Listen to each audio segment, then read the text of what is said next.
they did tests on the brain, and it worked out that they've got something smaller in the brain. The gay ones have got something in the brain that makes it smaller.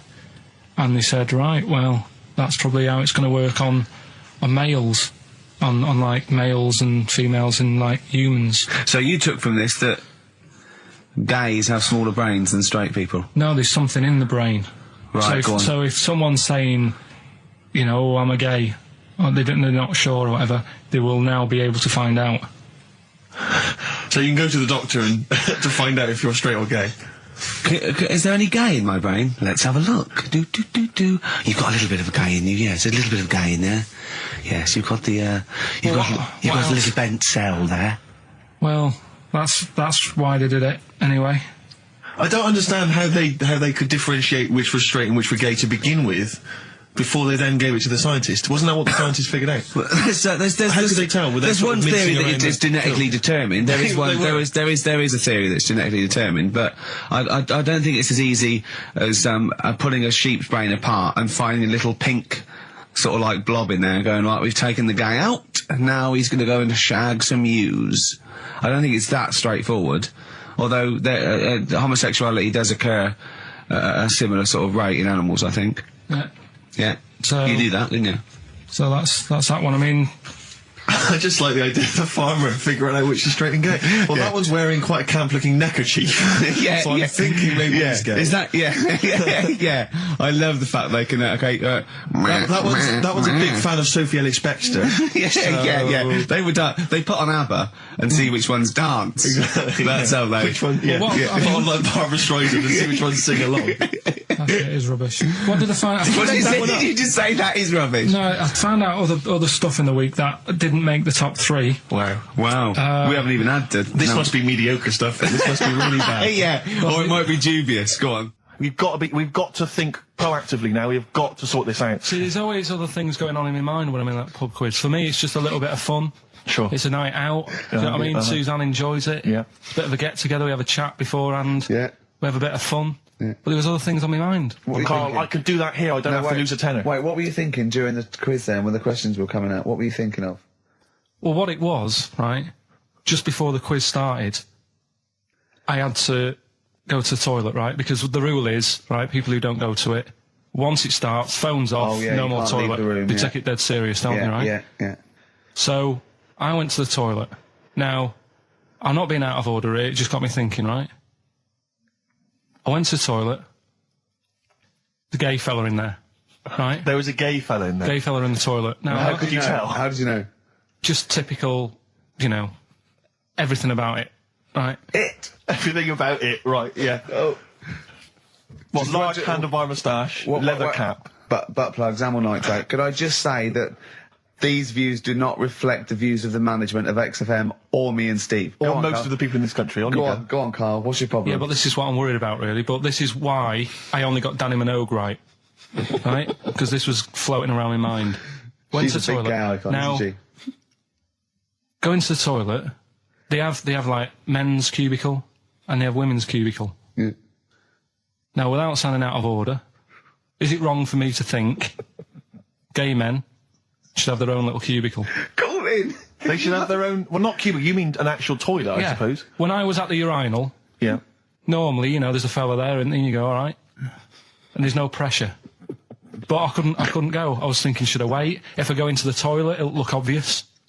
Yeah. I had loads of pressure and but this was going on. What were you worried about? I'm so sorry. What were you concerned about? Viewers? I'm so sorry. Well, it's like, right, listen, when I was a kid, right, and it's all right for you to go into women's toilets when you're a kid, it's like, oh, it's a bit cute, right, as long as you're not, like, over 15 or something, right? Right. But when I was a kid, I went into a toilet, and women, when they use their little cubicles, they don't shut the door. Some of them just sit down on the toilet, right, and you see everything, and...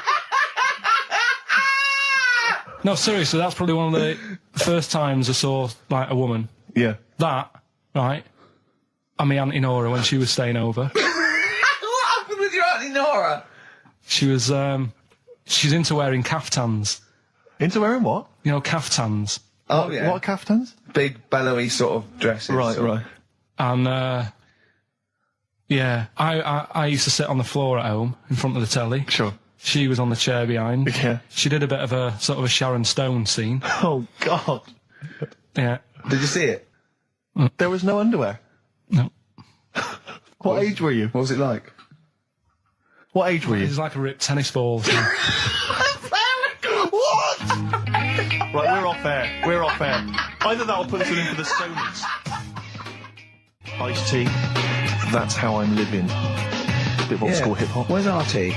All right. Good point, yeah. Go make me a cup of coffee or something. Well, before you do that, can I just qualify something? I'm a little bit concerned about your toilet discussion. What exactly is your point again? I was just a bit bemused. You see, it's a tricky one. All I'm saying is, right, there I was at the pub quiz. I go to the toilet, not thinking about anything. I try to go, right? There's a little gay fella next to me. I love this little gay fella. Now, the weird thing is, there's nothing stopping him having a little glance, right? Because he's allowed in the fella's toilet. Yeah. Now, I'm not allowed to go into the woman's toilet and have a little look round. Right. So all I'm saying is, should they have another toilet area? What, for gay people? Yeah. And so this would be gay men and lesbians? Is that going to complicate things? Well, I mean, I can only assume. I mean, to what point? I'll ask you a question, right? If you're intimidated, that's a shame. But you know, most gay men aren't looking at your knob. You know that. What do you mean? I can only say that 99.9% of gay men who use a urinal standing next to what they assume is a heterosexual man aren't looking at his knob. What are they doing then? They're emptying their bladder. No, but the thing is, I can't talk. Karl. You're saying like, you know, about would you have one toilet for lesbian women and gay fellas, right? What does that mean? Would it be mixed? Would it just be? Well, would it have a man on one? That's heterosexual man. One little picture of a woman, other, and then what? What would the little icon be? A man and a woman? A man and a woman. Just having a chat? Yeah. In pink and dot But lines. you couldn't mix them because then what would happen is you'd get people who are going, oh, I'll play up to this a bit. What, pretend to be gay? And yeah, you know, sort of grow a moustache and shave their head. And pretend to be a lesbian. Right. Yeah. So, right, I see. So, you know, people pretending to be gay so they could go in and have a look at the lesbians. Yeah. Right. So that would mean that we need 4 cubicles now, would we? Yeah, no, this is fine. 4 cubicles. So every pub How now... many toilets do we need at Every the pub's moment? now got 4 toilets. Oh, Karl, bisexuals. Yeah. Now, interesting. Bisexuals. How many toilets do we need now? Call the council. Do you use any? Huh? No. No, because they're interested in everything, aren't they? Because the little bisexual fella will be looking at your knob. Right, with them, Yeah. what you do, you just have a door, you open it, and there's one urinal there, so you can't get a queue. They have to sort of wait. I've just thought that, well, why can't there just be a thing between the urinals? So no one can look at anyone else's knob. Wait a minute. Just to go back to Ricky's point, what stops, even if we've got the toilet for gay men, what stops the gay men who want to have a look at your willy going in the regular toilet and pretending that they're straight? Most men don't Who is gonna police this? wear gay across their No, head. exactly. They don't have a tattoo. There's no branding yet in the British house where they have to declare. So we're going to have to expand this. What So we've do all you- got to carry identity Do you know cards. you can see a gay, can you? Coming a mile off. No? No, I'll just hold it in next time. No. Can you tell gay men? Do you know a gay man? I'd say probably if you did if you lined some people up Yeah. and said point them out, I reckon I'd get. But hold on, we're not talking about people dressed in leather with the arse cut out and an handlebar moustache. Yeah. We're talking about, the everyday, No, non-seen... of course, Oh, no. well, yeah, but I mean, suppose I put you in a room and there was 10 naked men, right? Yeah. And there's 5 gay men and 5 hetero. Could you walk along that line looking at those gay... Am I naked No, you don't have to be naked. Why would you have to be to naked? catch them out? Play a record! How would you catch them out? Don't go into it. Don't go into it. Don't go into it. Play a record. Miserable now. Would you share a toilet with Morrissey? From Manchester, you'd have a lot to talk about, wouldn't you? Yeah. We've had an email, Rick, from Jim, and he's just simply said, what about a separate cubicle for bold Mancunians? I said in the past to you, Rick, that my grandparents, so I love them dearly, but it's like for the last 30 years they've been waiting to die. I know, It's like they just sort of, it's like, you know, the novelty wore off of like... Life in the 50s. Yeah, they got kind of bored of it. Life, in the 40s it was brilliant. All sat around the old Joanna as the bombs fell, singing. They loved that. The 50s, you know, that was great as well, because that was the post-war years. It was, you know, it was a bit tight in the pocket, but it was all right. Everyone pulled together. And then the 60s came along, all the crazy music, the funny hair. Let's stay in bed. They basically stayed in bed. And it was one Christmas when my grandmother said to my dad, what do you like for Christmas? What do you fancy for Christmas? And this must have been, I don't know, 20 years ago. She said, what do you fancy for Christmas, Ron? And he went, well, you know, I could do with a nice big kind of warm winter overcoat. She said, don't worry about that. Don't worry about that, because your father will be dead soon. It's right, you can have his. Meaning my granddad. Well, to be honest with you, my father's still waiting.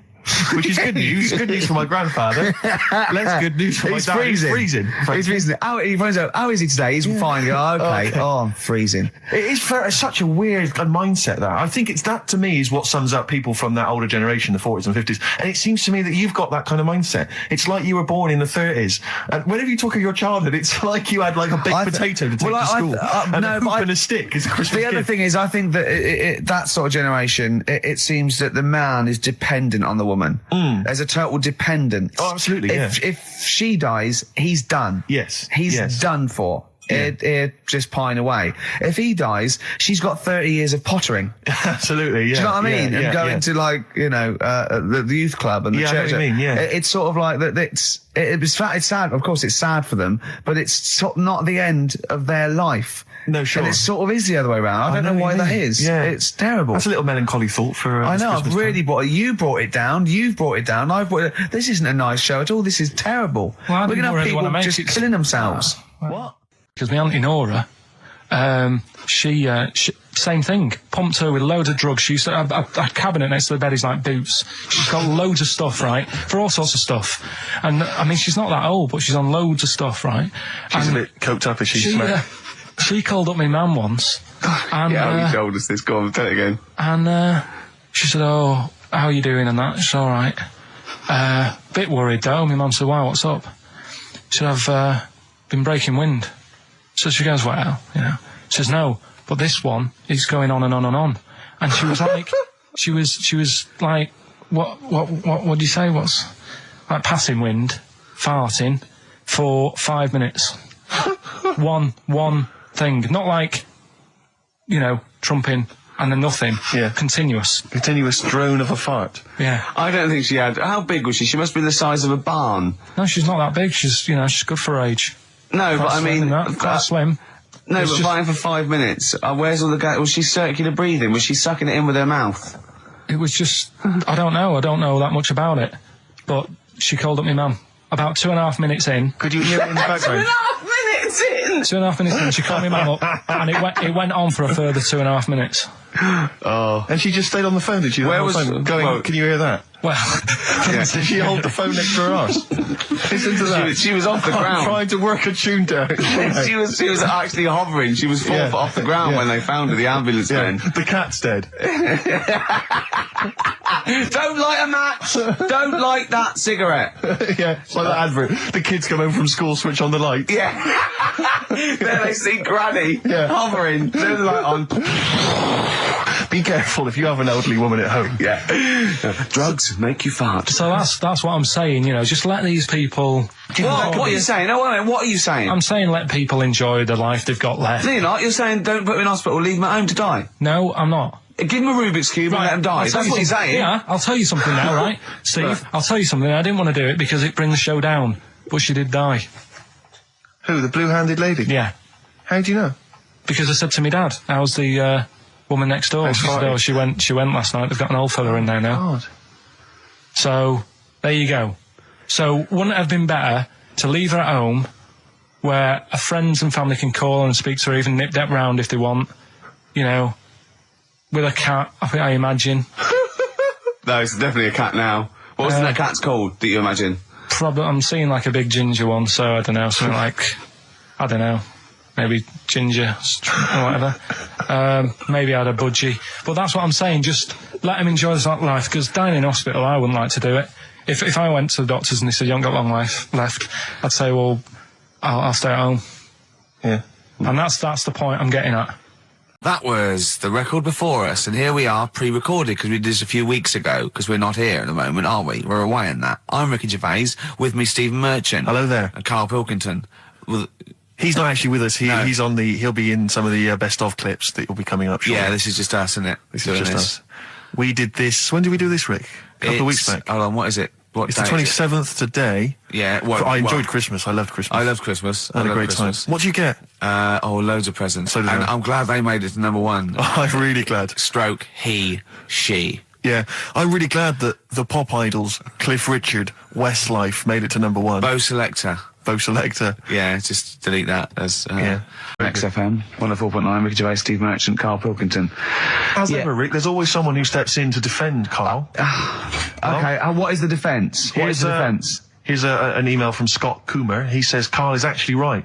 I've got an A-level in statistics and probability. It doesn't matter how long they have and how many monkeys you have. You cannot guarantee they would type the complete works of Shakespeare. Infinity makes it probable they would get it right, but not definite. Yeah. Well, yeah.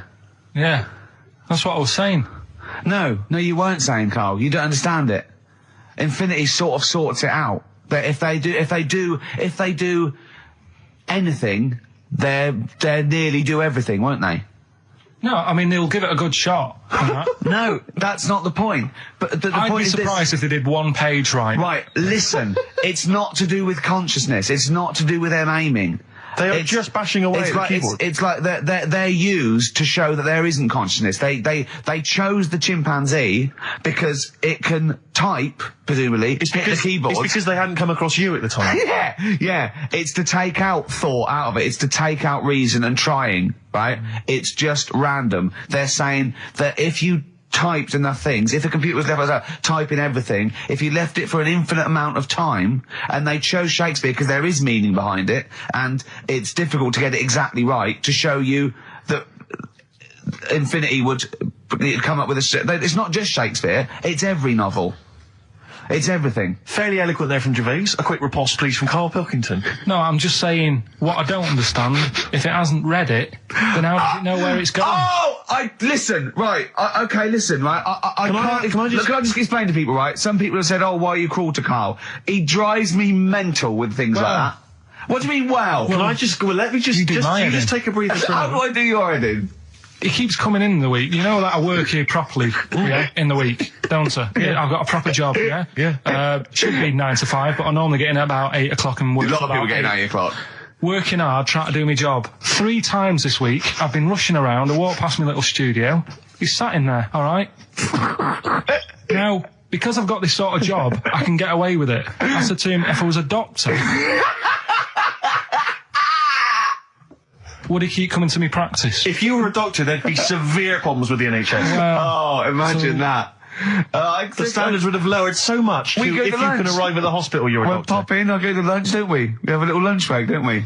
I go, come on, let's go now. He goes, I'm busy. I go, come on, let's go now. He's going, you're doing me head in. Well, when I was talking about the monkey conundrum with Karl, he said to me, right, if I had a day off work, and I was, say, watching the TV, and with one hand I was typing a typewriter, would I type Shakespeare? I mean... Yeah, but you see, there's certain things. We were talking a little bit about this stuff the other week, weren't we, when we said you were going on about Einstein, and I said he's not that good. E equals MC squared. It sounds good, but I've never used it and that. I've never used it! You haven't used 2 and 2 equals 4, Karl! The fella with an apple fell on his head. It could have been anyone sat under that tree. Do you know what I mean? It's just annoying. Lucky. And It just happened to be a genius. Newton gets all the credit do you know for what his I mean? laws of the universe. Well, other people were working whilst he was having a lunch break under the tree. Okay. So in a way, it's like he didn't deserve to have that success story. Again, forget the apple and the tree and whether he was sitting down having a lunch break. It's totally irrelevant. Yeah, but what I'm saying is there's certain things that will just happen. It's like, I think we were talking, when we were out eating the other week, we were talking about Noel Gallagher. Well, this is reason the monkey discussion came up, right? Noel Gallagher... I don't know what to say. I don't know what to say. Rick, I don't want to misquote Noel. I'll be like Herbert Lom in Clouseau. I'm going to get a twitch whenever he opens his mouth. I don't know where to start with some of his statements. Well, as I say, this discussion began because we were talking about a quote that Noel Gallagher supposedly gave. Now, I don't want to misquote Gallagher, but the gist of it was that he said, had I written Wonderwall or whatever, instead of the Beatles writing Strawberry Fields or whatever, I'd be the one that was considered the great songwriter and it wouldn't be the Beatles. You know, it's just the fact that they came first that meant that they get all the credit as being the greatest band. I don't know where to start with that statement either. I mean, that's Gallagher's thing, and he's, you know, well, whatever. We know what we think of that. What was your point, Karl? You agreed with him, didn't you? Yeah, I reckon, right? Do you know we've talked about putting a baby in a room before and it'll know what colour it is and stuff? If you've got a room that's painted red, right? But forget that, because that's going to confuse Hear him out. Listen to me. Say if they did some new TV show, right? Like, what's that film with Jim Carrey in where The Truman Show. The Truman Show, right? So they make up a little room and some woman has some kids and you say, right, let's put the kids in this room, and they don't know what's going on outside. They don't know anything about, like, EastEnders and that. It's like their little world, right? They don't know anything that's gone on. How could a child survive without EastEnders? Right, listen. So you sat in the room, right? And then when they're all asleep, right, Wait for this bit. someone Have you heard this? Yeah, bit? wait for this bit. They're all in a room. Yeah. They're asleep. Yeah. someone pops in, puts a guitar next to the bed, right? Nips off out again. They wake up in the morning, and one of them goes, "What's this?" They don't even know it's a guitar because they've never seen one, right? They're talking English though. Yeah. We just left guitar out of the vocabulary. Right. So There's plenty more to come. one of them will pick it up and they'll go, "I don't know what it is," and they'll start strumming. They'll go, "That sounds good, doesn't it?" Give them a few weeks, they could come up with Hey Jude. Whereas, type in Shakespeare, a monkey that can't even spell. I see that. That was an episode of Lassie. What's the moral? What's the moral there, Karl? What's that telling? What's that explaining through analogy? Sort of, don't forget the old. Look after old people. I remember there was one I heard once about a young boy who got trapped in a lake inside a cage. But he loved his trainers so much. He wasn't going to get them wet. But even though he had to get out there, and even though he thought that was the important thing because it's material value, he actually drowned, and the trainers were no good to him then. That was Bowie and Waterloo Sunset. Love that. Love the original. Love Bowie. Bowie was my gig of the year. These are my singles of the year. These are our clips of the year. I'm Ricky Gervais, with me Stephen Merchant. We're just picking some lovely little bits and pieces. Do you remember when we talked about this?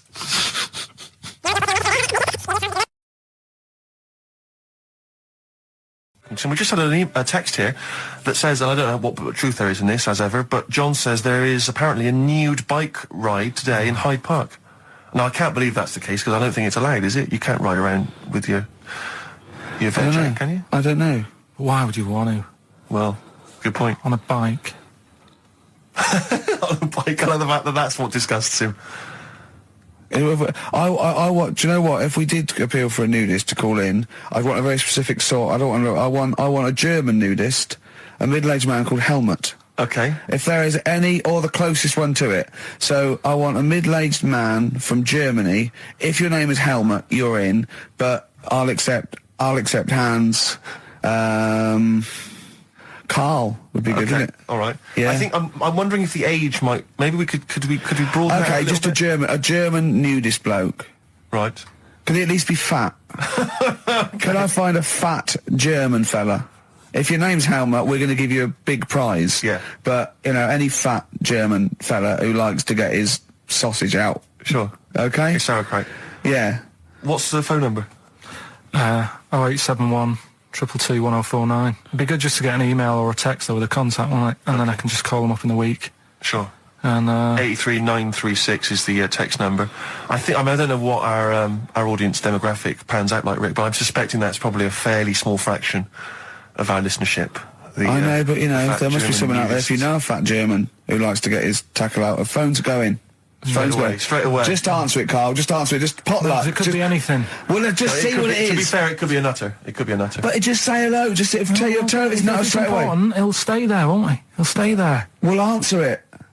Answer it. Leave it. Answer it. Oh, you see this? It's gone. It's gone. There you go. He bottled it, so just as well. Well, you took too long to answer it. There's a vicar in Australia who's started sort of doing his services and all that in nude. Hot, isn't it, out there? Yeah, Where'd but you get the churches aren't. Churches are pretty cold. It was on some website. Of course it was. Yep. Just saying about a vicar and that who's there's a lot of nudists and that who want to get married. Do it, you know. Don't mess about with the wedding dress and that. Just snip up. Cheaper, isn't it? Well, I suppose it's so.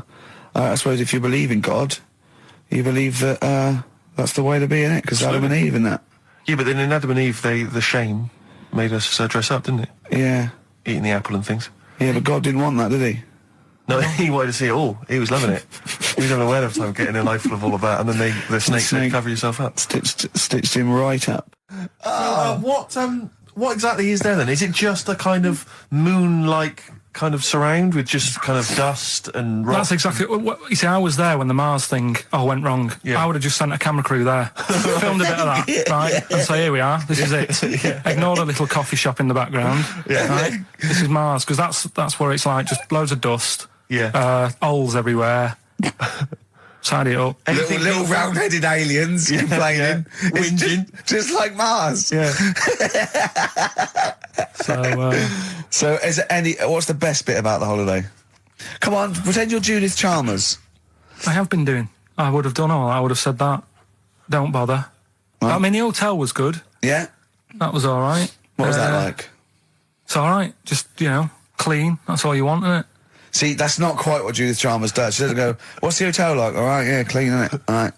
What was it like? What was it? 3-star, 4-star? Did it have a swimming pool? What was the room like? I had a swimming pool and that. Yeah. Yeah, it's good. I think it was one of the better ones on the island. Okay.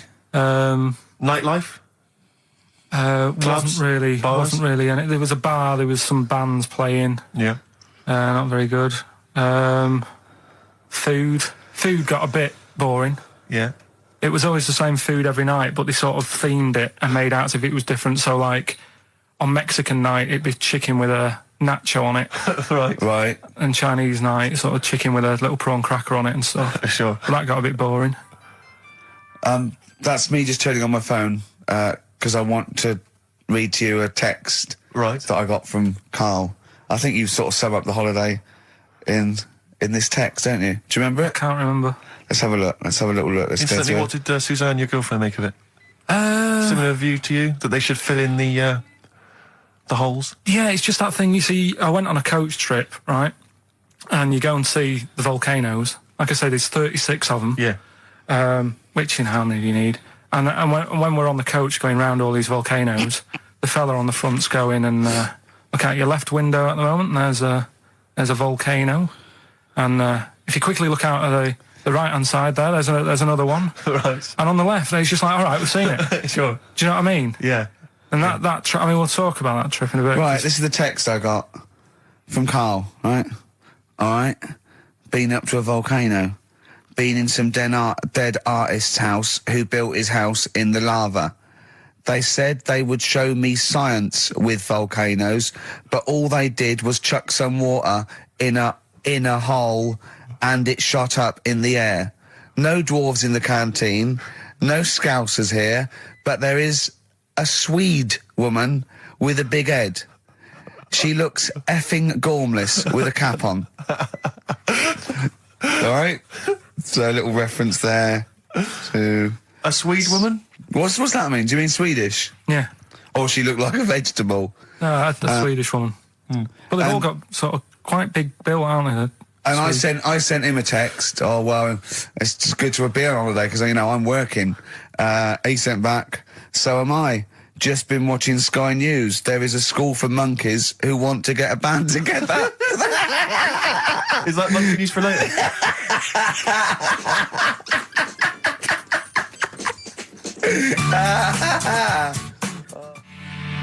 Oh My Corazon by Tim Burgess. I can't get enough of that. I love that chorus.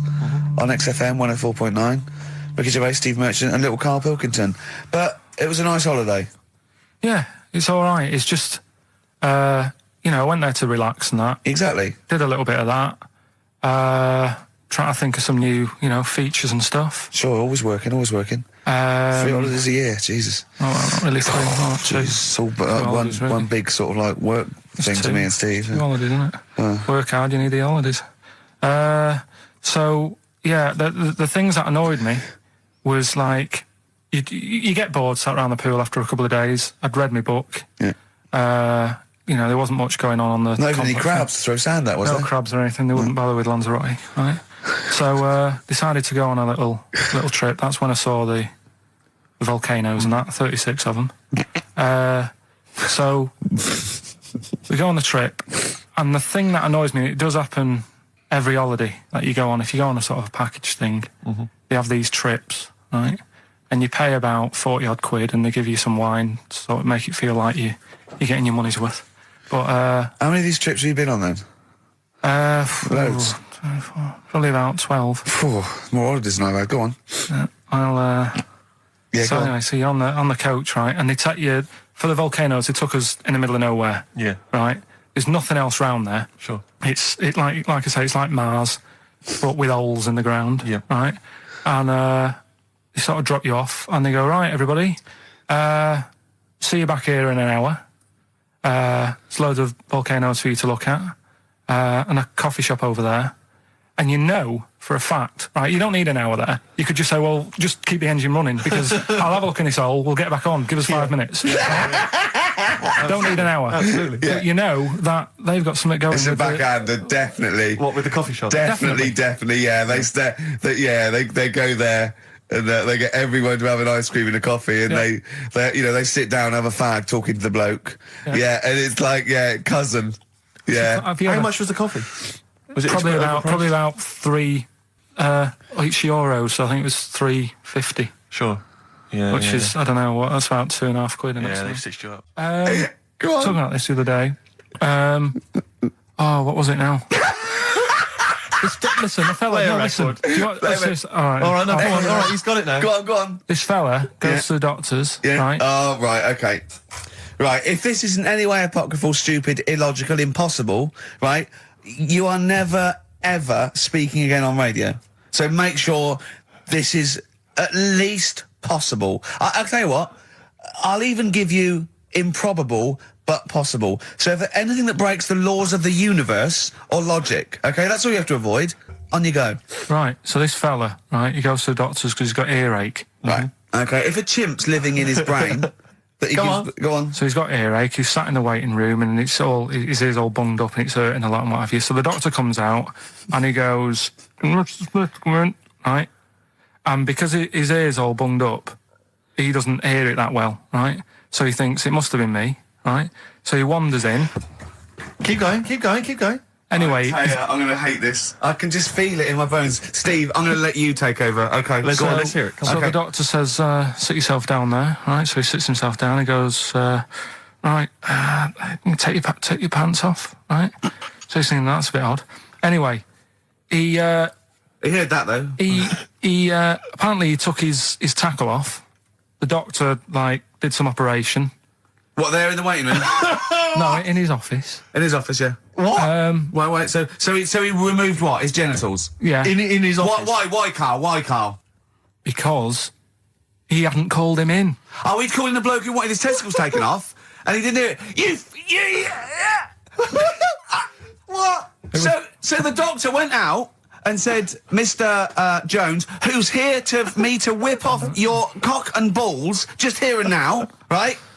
Bloke comes in, didn't it? It must have been me. So the bloke who wanted his balls taken off didn't say, I think he said me. So he didn't interrupt then. So the bloke goes in, he starts taking his testicles off, and he doesn't say, I'm here for me ears. What are you doing with that? That is a blinding record. And before that, Rick, what do you make of those adverts? They were great, weren't they? I like them, yeah. I'm going to buy all them products on the way home. And that's endorsed by Ricky Gervais. He's won awards. Yeah. Rick, do you remember this?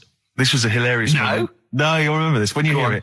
It was when Karl said something that was basic. Well, I think for a lot of people it sounded like a lot of old bollocks. Karl's found love on the street before, haven't you? How's it going with your bird, Karl? Are you married? No. How long have you been out with her? Going out with her? 7 years. Because, I mean, you're quite a simple man. Yeah. You're sort of a simple in a nice way. ways. I mean, yeah, you're like Helen sense. from Big Brother. Yeah, you're sort of nice enough, but I look normal. Well, yeah, you sort of do. But you could be one of those that just suddenly go mental with a pen. Yeah, do you know just what I mean? stab people through the eyes. Yeah, you sort of look normal. But if I wouldn't really want to wind you up to a point of frenzy. How did you meet your girlfriend? Through work. What, through her work? What, you phoned up and said... We worked at the same place. Oh, you're right. Yeah. You're quite an enigma, aren't you? Could you give us more on that? At work. You met her at work. What, she came in selling sandwiches? She was going through the bins outside. And his mum, right, was like obsessed with cleaning. And I was never allowed in their flat. He makes the place look untidy. So she used to, I don't know if it was just me or all his mates, but I used to turn up and she goes, yeah, he is in, but you know what you've got to do? And I used to have to go round the side of his flat, and he had a computer, right, which I used to play. I didn't have one at that point, but he had one. And I used to have to go round the side of the flat and stand at his bedroom window with his window open, and I'd be sort of leaning in playing the game. You are joking. I'm not. His mum... You had the weirdest upbringing I've ever heard. The things you were willing to do. It's the strangest. What is this town like? No, I stopped going once. Was there always music? Right? There's the horse in the house there. Oh, look at these two kids with big heads and webbed feet. All right, Ronnie. All right, Reggie. What was it like? She was obsessed. It's like you've grown up in a cartoon made for children. Yeah. No, his mum was really obsessed with cleaning. Can I play it through his window? I used to... But Mrs. Ramsbottom, can I play it through Mark's window? Alright, you know what you have to do. She used to be up till about 3 in the morning. Pilkington again? Have you washed your hands? Well, up till 3 in the morning, washing. She used to be up doing the tiles in the kitchen. Washing until 3 in the morning? It's at 3 in the morning. And for ages and ages, that saying that out on the tiles, I used to think that came from, like, his mum. Because she was out, like, cleaning them late. So, till I was about 13, I thought that saying, out late, on the tiles... Yeah. Was... And now you're not confused by anything. Well... There's no misunderstandings in your life now, is there? See the grass, seen the light. I just think of people... sort of other Saturday going, you coming shopping? I go, I can't, I'm listening to XFM, there might be some monkey news. And they waited 2 hours for that. What sort of a show has a feature called Monkey News? Well, I have to say, the monkey story has been corroborated. Which one? Well, this one, it says, police in Britain this week are on the lookout for a very different kind of burglar. A chimpanzee who has been sighted breaking into a house in Hackney, stealing a mobile phone and leaving. The chimp is also the prime suspect in a break and entry in a nearby house where part of a radio was taken. One policeman stated that it might have been trained to steal, but a monkey's not going to think, that's a mobile phone, I'll just have that. Look at Karl's face. Yeah. Fact. That's fact. WC, featuring Snoop, The Streets on XFM 104.9, Ricky Gervais, Steve Merchant, Karl Pilkington. I think we should kick off with a bit of a competition. I think we should get the listeners involved here. Phone up if you want to play XF Family Fortunes. Now, a lot of people, of course, won't be familiar with this because we played this in the very early days of XFM. Yeah. Do you want to explain the rules, or do you just want people to phone in? It's like Family Fortunes. We need two of you. I asked you... Do you remember we discussed this before? You can't say that. Yeah. And so get two on the line. You're competing against each other, and so it's fingers on the buzzers. Will you stop chewing, picking your teeth? I mean, even if the listeners can't, it really annoys me. It is a bit like having a chimp in the room. Do you know what I mean, Karl? Right. Have you ever seen him eat hot food? No. Honestly, it is like a chimp. Oh,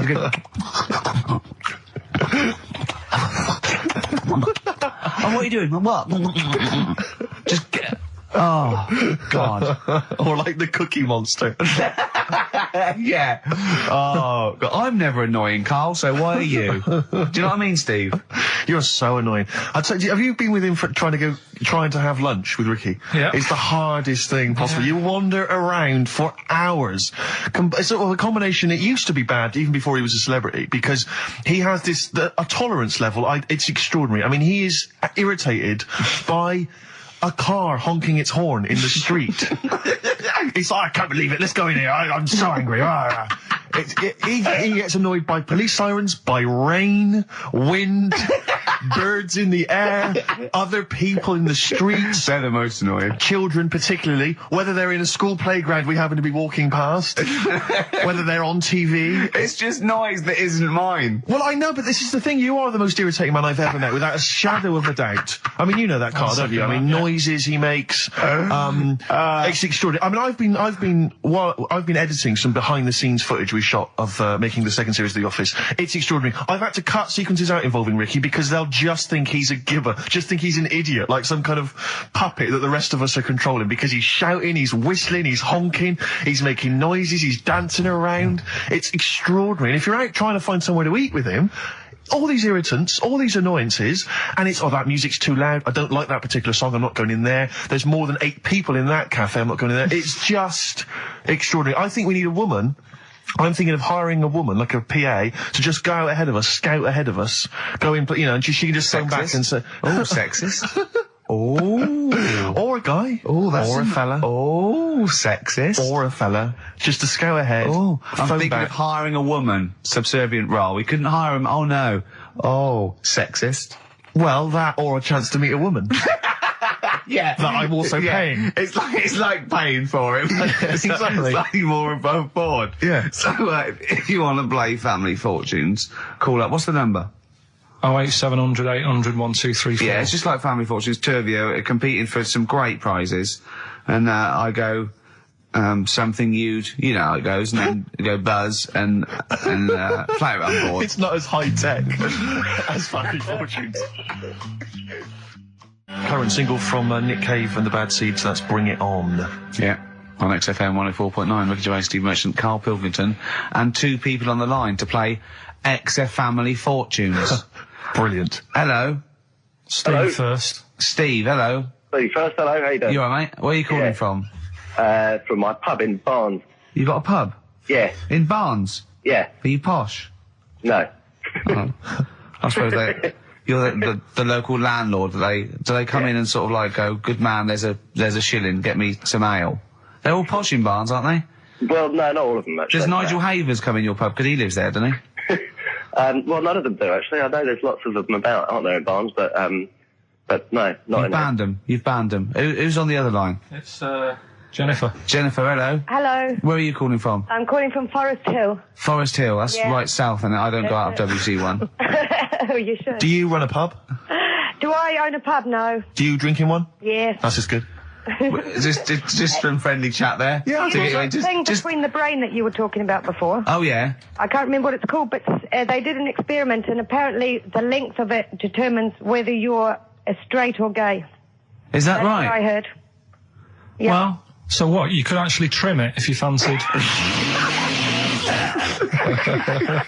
It didn't go that far. Oh, well, Always. you've just interacted with Karl Pilkington. Oh my God. I treasure that. Right, here's the prizes. Okay, now, listen, don't be disappointed, because, as ever, Karl has just gone through some people's drawers here at XFM and found some really quite shoddy prizes. So, you get, on DVD, I don't know if you're a fan of it, are they a German band? Rammstein or Rammstein? Oh, you'll enjoy that. But there's any number that includes Zu Aschk, Spiel mit mir, and Hergelade. That's just some of the classics on this DVD of their greatest videos. Red Dwarf, the first. Do you think series. Germans sit around looking at Oasis records and going, look at these Wonderwall? Possibly so. Wow. The very best of the Stone Roses, although I might have that. So anyway, there's also an I Love You compilation, kind of appropriate, and a tribute to the Ramones, which might be interesting. So you can get the idea, Steve and Jennifer, the stakes are pretty high. Okay, here we go. Very happy, Exit Family fun. Fortunes. So, fingers on the buzzers, just both go, wah! If you think you can answer this right, and then we, the highest answer or the top answer gets the chance to play or pass. If you play, you've got to get all 5 answers. There are 5 answers. Every wrong answer, you get a life, and I'll go, and when you lose 3 lifelines, then the other person can steal. It's as simple as that. If you've seen the show Family Fortunes, No, this is not based on anything I've ever seen ever in my life. Okay, right. Okay, fingers on the buzzers. Okay. Name something. We asked 8 of my mates, right? Something you associate with Karl Pilkington. Well, Okay, Jennifer, what? silliness. Yeah, that's the top answer, thick or dimness. Hang on. Do you want to play or pass? Play, please. Okay. Stay tuned, Stephen, because you might be able to steal if she gets 3 wrong. Okay? Right, okay. Right, we've got the top answer, 4 to go. Thick or dimness is top answer, obviously. Okay, Jennifer, some other things associated with Karl. Comedy. You'd think so, wouldn't you? Yeah. No, I don't even know who he is.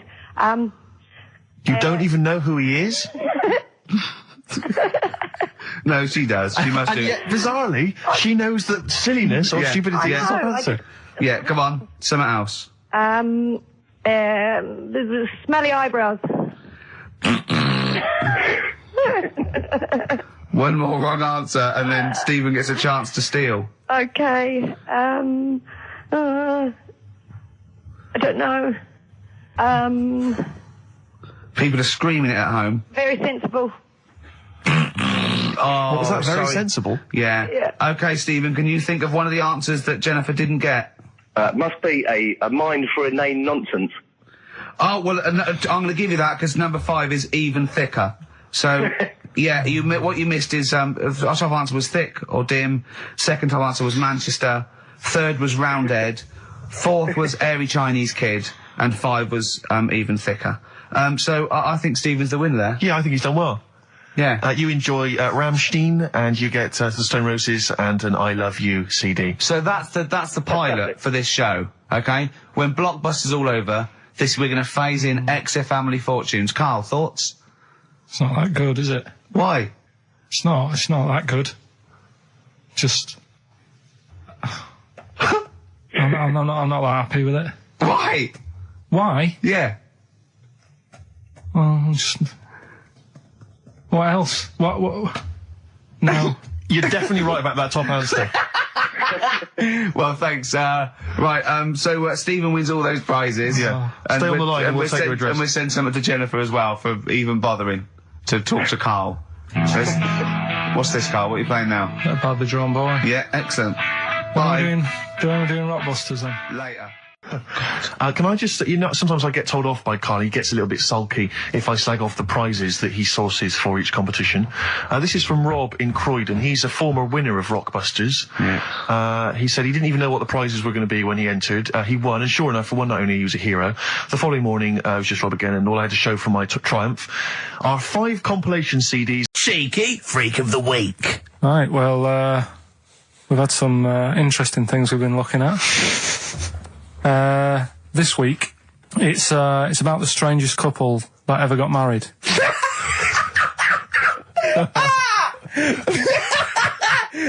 And we've had 2 sets of chimps, so it's stranger than that. Oh, it's not Dale Winton and Nell McAndrew, is It's it? not your parents, is it? Well, we're going back again to about, I think this is about 19... Something like that. 1940. Yeah, whatever. Whatever. Yeah. Strangest couple, a fella, right? He had the skin of a lizard. Yeah, the skin of a lizard, okay. And the woman who he Which he married... used as a condom. The woman who he married. Yeah. Airiest woman ever. Right.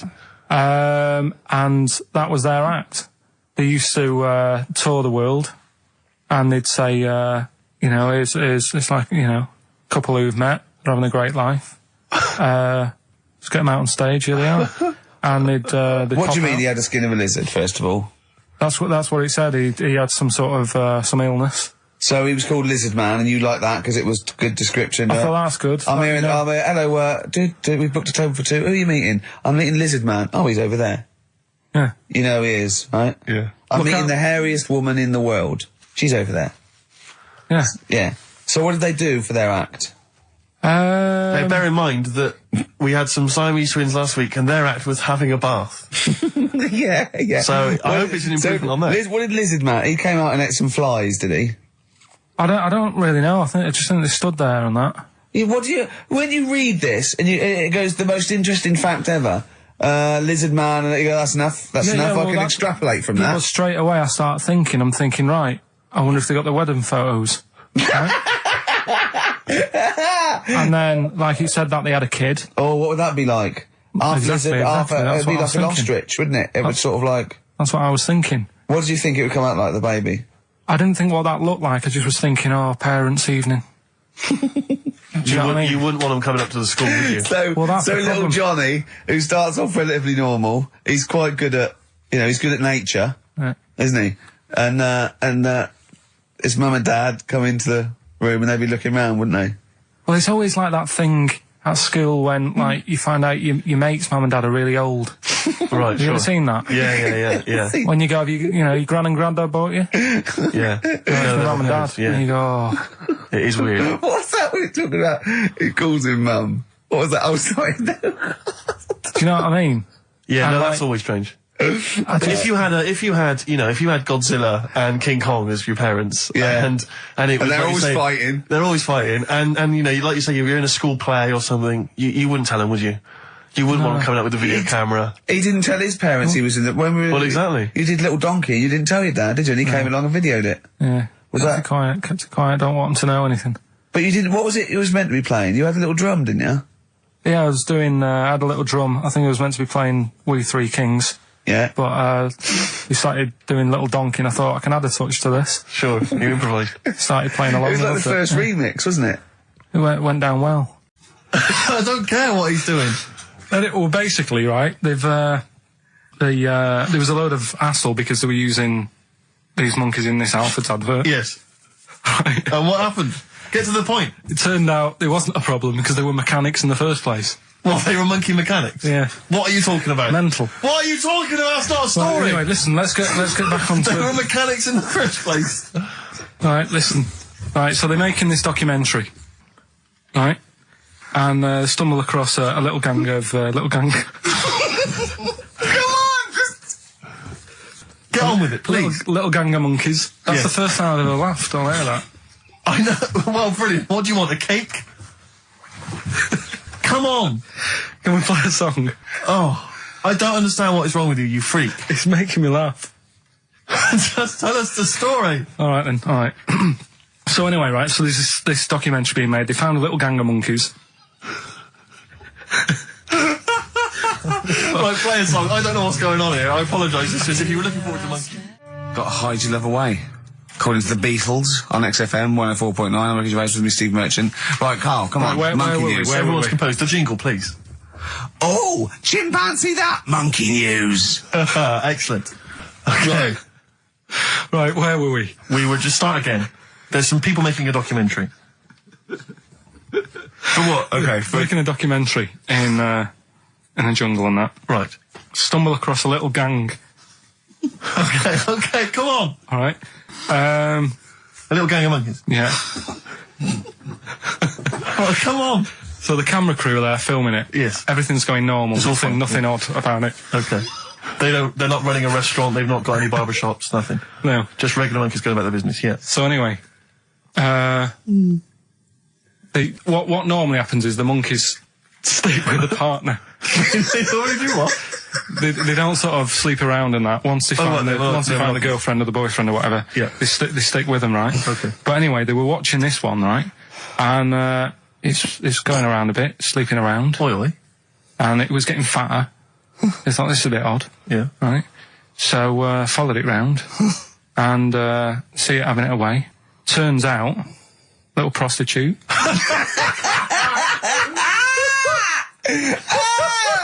Oh, God! It's a little monkey prostitute. And it was getting fatter because it was charging them bananas. What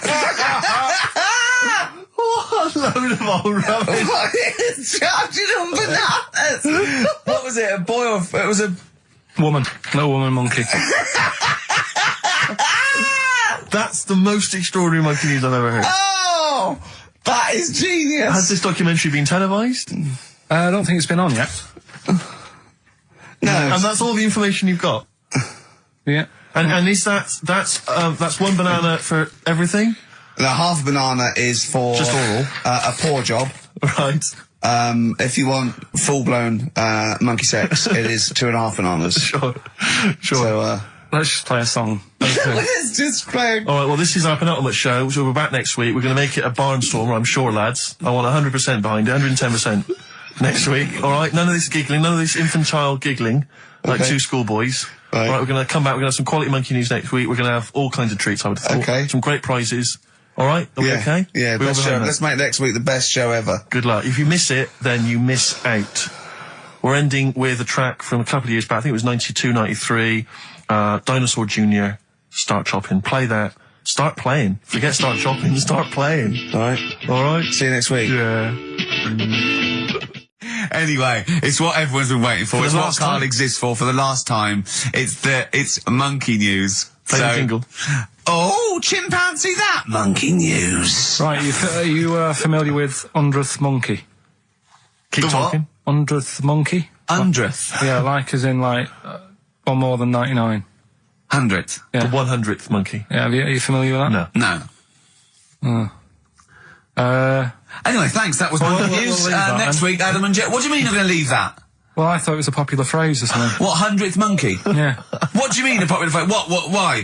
What? Because you're going to do songs and phrases with it next week. We've said it was before, 100th monkey. No, it's just, it says the expression 100th monkey. Well, do it says where anyway. What's the comes from. story? Well, it's from the 1950s, right? And the way they got it because they were following some monkeys about, right? And they started Who was? journalists Oh, yeah, why? Oh, yeah. just to see what they're up to. Right? Okay, so they're following some monkeys around, yeah. What was it? What, a documentary? Anyway, one of them Come on! washed some potatoes. Right, okay. Right, let's leave that. Right, let's leave that one. Come on! A monkey washing potatoes? Can we leave that one? No, you cannot. You've got to do it now. They're following what is it? Sort of like a family. Is it a family of monkeys or It was just one chimp and it was washing a potato and they thought, that's a bit odd, right? Yeah. And then yeah. it turns out that ended up teaching another monkey how to wash a potato. No, they do it. They go down and wash them in the sea because they like the taste of salt. And The weird thing is though, they when pass it on. got it got to the 100th monkey, right? Even though it hadn't been taught how to wash a potato, it automatically knew what to do. What do you know what mean? you're talking What do you about. mean? It was in them. It was in them that they knew that when they get a potato, they had to wash it. That isn't the monkey news. I'm just saying that's where the expression come from. But you haven't even heard of. Never really kind of got all the information. Do you remember that one, Karl, where the woman cut off her husband's penis because When he was sleeping? I think he was sleeping, and she drove off. I think he threw it woke in the up woods. quite quickly. Yeah. That's so much better than the alarm clock, isn't it? Yeah. And she threw it off. She threw it out of the car window. into the woods. Yeah. And he went and found it. Yeah. But imagine if he'd got to the hospital and they'd sewn it back on. He'd gone, that's bigger than I remember. I'm not sure this is mine. How many of you cut us where we dump all the knobs? We dump all the knobs down there. Yeah. That was an extraordinary story. And then, bizarrely, he became a porn star. Yeah. Yeah. Very strange life that man's had. Well, it is a bit of a shock to the system, isn't it? Oh, cutting your knob off. I know. Do you remember that French bloke, the performance artist of about 1910? Do you remember him? No. He, as a performance art, in a theatre, he cut his knob off to a crowd of people. Now, what? That's only a one-night trick, though, isn't it? Exactly. Yeah. But what if there had been a bang outside? They went encore. He went, what? Yeah. Or they looked outside because a car backfired. He went, did you see that? I go, what? I go, just cut my... Did you? Yeah. Think of that. Sacre bleu. I know. French are funny, aren't they? Cutting your knob off for your art. Weird, isn't it? Longview. Further on XFM 104.9. As we're having so much fun with penises, I thought perhaps I should just mention... That's a slogan. We should just mention this story, briefly. It's in the paper today. A Russian is selling what he claims is Hitler's mummified penis for £12,000. Yeah. Ivan Zudurprov says his ex-Red Army soldier dad hacked it off as a souvenir after storming the tyrant's Berlin bunker after his suicide in 1945. Yeah. Not. You why did he wait till now? He's found out that that might get a bit of £12,000. Which doesn't seem a great deal. Doesn't seem a great deal of money, really. Well, it's useless, isn't it? True. You're not going to be able to use it. It's not going to be able to. It's not going to be a donor. Imagine that if you walked round. Yeah, you'll never. Making love to a girl, you'll never believe who this is. Yeah. You never believe who's doing you, love. Exactly. This is going to freak you out. This is, just relax. Exactly. Okay, sit down now. Was that I got all a right? little surprise for It was you. brilliant, yeah, so you enjoyed it? Yeah. Right. Are Did you you know a fan of the Third Reich? Exactly. Well, no, awful racist. Okay, let's go a different tack. Yeah. You did like the sex. I love the sex. Okay, then. Yeah, it's not going to be Hitler's knob, is it? But, I like the idea that, I mean, you're in the Red Army. Yeah. You've just stormed Berlin. Yeah. 1945. You crash into the bunker. You've gone through terrible. How you've lost 20 million comrades. Unbelievable. Oppression It's been everywhere. going on for years. You're in there, you see the man. Here he is, he's dead. He's dead, The figurehead and leader of one of the most despicable, You turn to your friends, there's a tear in your eye. Yeah. And your immediate thought is, I ought to chop off his todger. Yeah. Well, no, I said Bagsy. I said Bagsy is Winkle. I said Bagsy is Winkle outside. Whoever it was. Yeah, I didn't know it was going to be Hitler. Brilliant. It's just, I can't, it just doesn't make sense. It's ludicrous. It's ludicrous. And I don't know how is he expecting to prove this? Because I want some proof. Well, I think that's why he said that. He probably started off with, I've got Hitler's face. And they went, brilliant. Oh, let's have a look at it. What do you mean let's have a look? Well, just check Hitler's face, because obviously I know what he looks like. Oh, yeah. No, it's not. Yeah, you know what no, it's not his face. What wouldn't you know what it looked like? Well, I mean, no one's ever seen his genitals. That's what I've got. Yeah. I've got his. It's got a little swastika on it. Is that proof, is it? Yeah. Have you got his ball? Well, no, the Albert Hall's got one, his mother's got the other, so I don't know. See, the Albert Hall, I would have thought, would probably be paying that £12,000, because apparently they've already got his ball. Yeah, they got one of his balls. They got one of his balls in the Albert Hall, his mother's got the other. Yeah. But if they got the Todger If they can track down the one his mother's got, they would have a complete set of Hitler's. I'm just hoping it doesn't fall into the hands of some kind of crazed genetic scientist. What, I could clone it from his knob? Could clone Hitler. Back to, I don't even want to think about the future if that's the sort of way we're going. Exactly. If that's the sort of way we're going, Carl, I'd rather not know about it. What do you make of it, Carl? Weird, isn't it? It is weird. I mean, I don't want to go on for this too long. We've probably got about a minute left for the first half hour, and I reckon should can this sort of... What, 30 minutes of genital talk? Bro, That's enough just on a quickly, Saturday afternoon? There's one in a museum, I think it's like that London museum. What? One what? Well, do you know like how people are buying weird stuff and that to put in museums? Yeah. There's this device that, I mean, think about it, years and years ago they used to torture people, didn't they? Yeah. Really badly. Mm.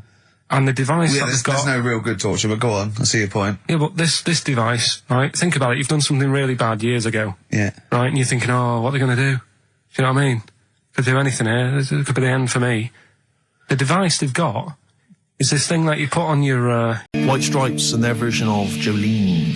What did you make of it, Rick? I loved it. Loved it. Good. I want to ask Karl a question, though, because Karl, sometimes in awe of this newfangled world that we live in. What do you think of the scenario? What do you think is going on there? Because it's a bloke singing to a woman, begging her not to take his man. What do you think is going on there? Say again.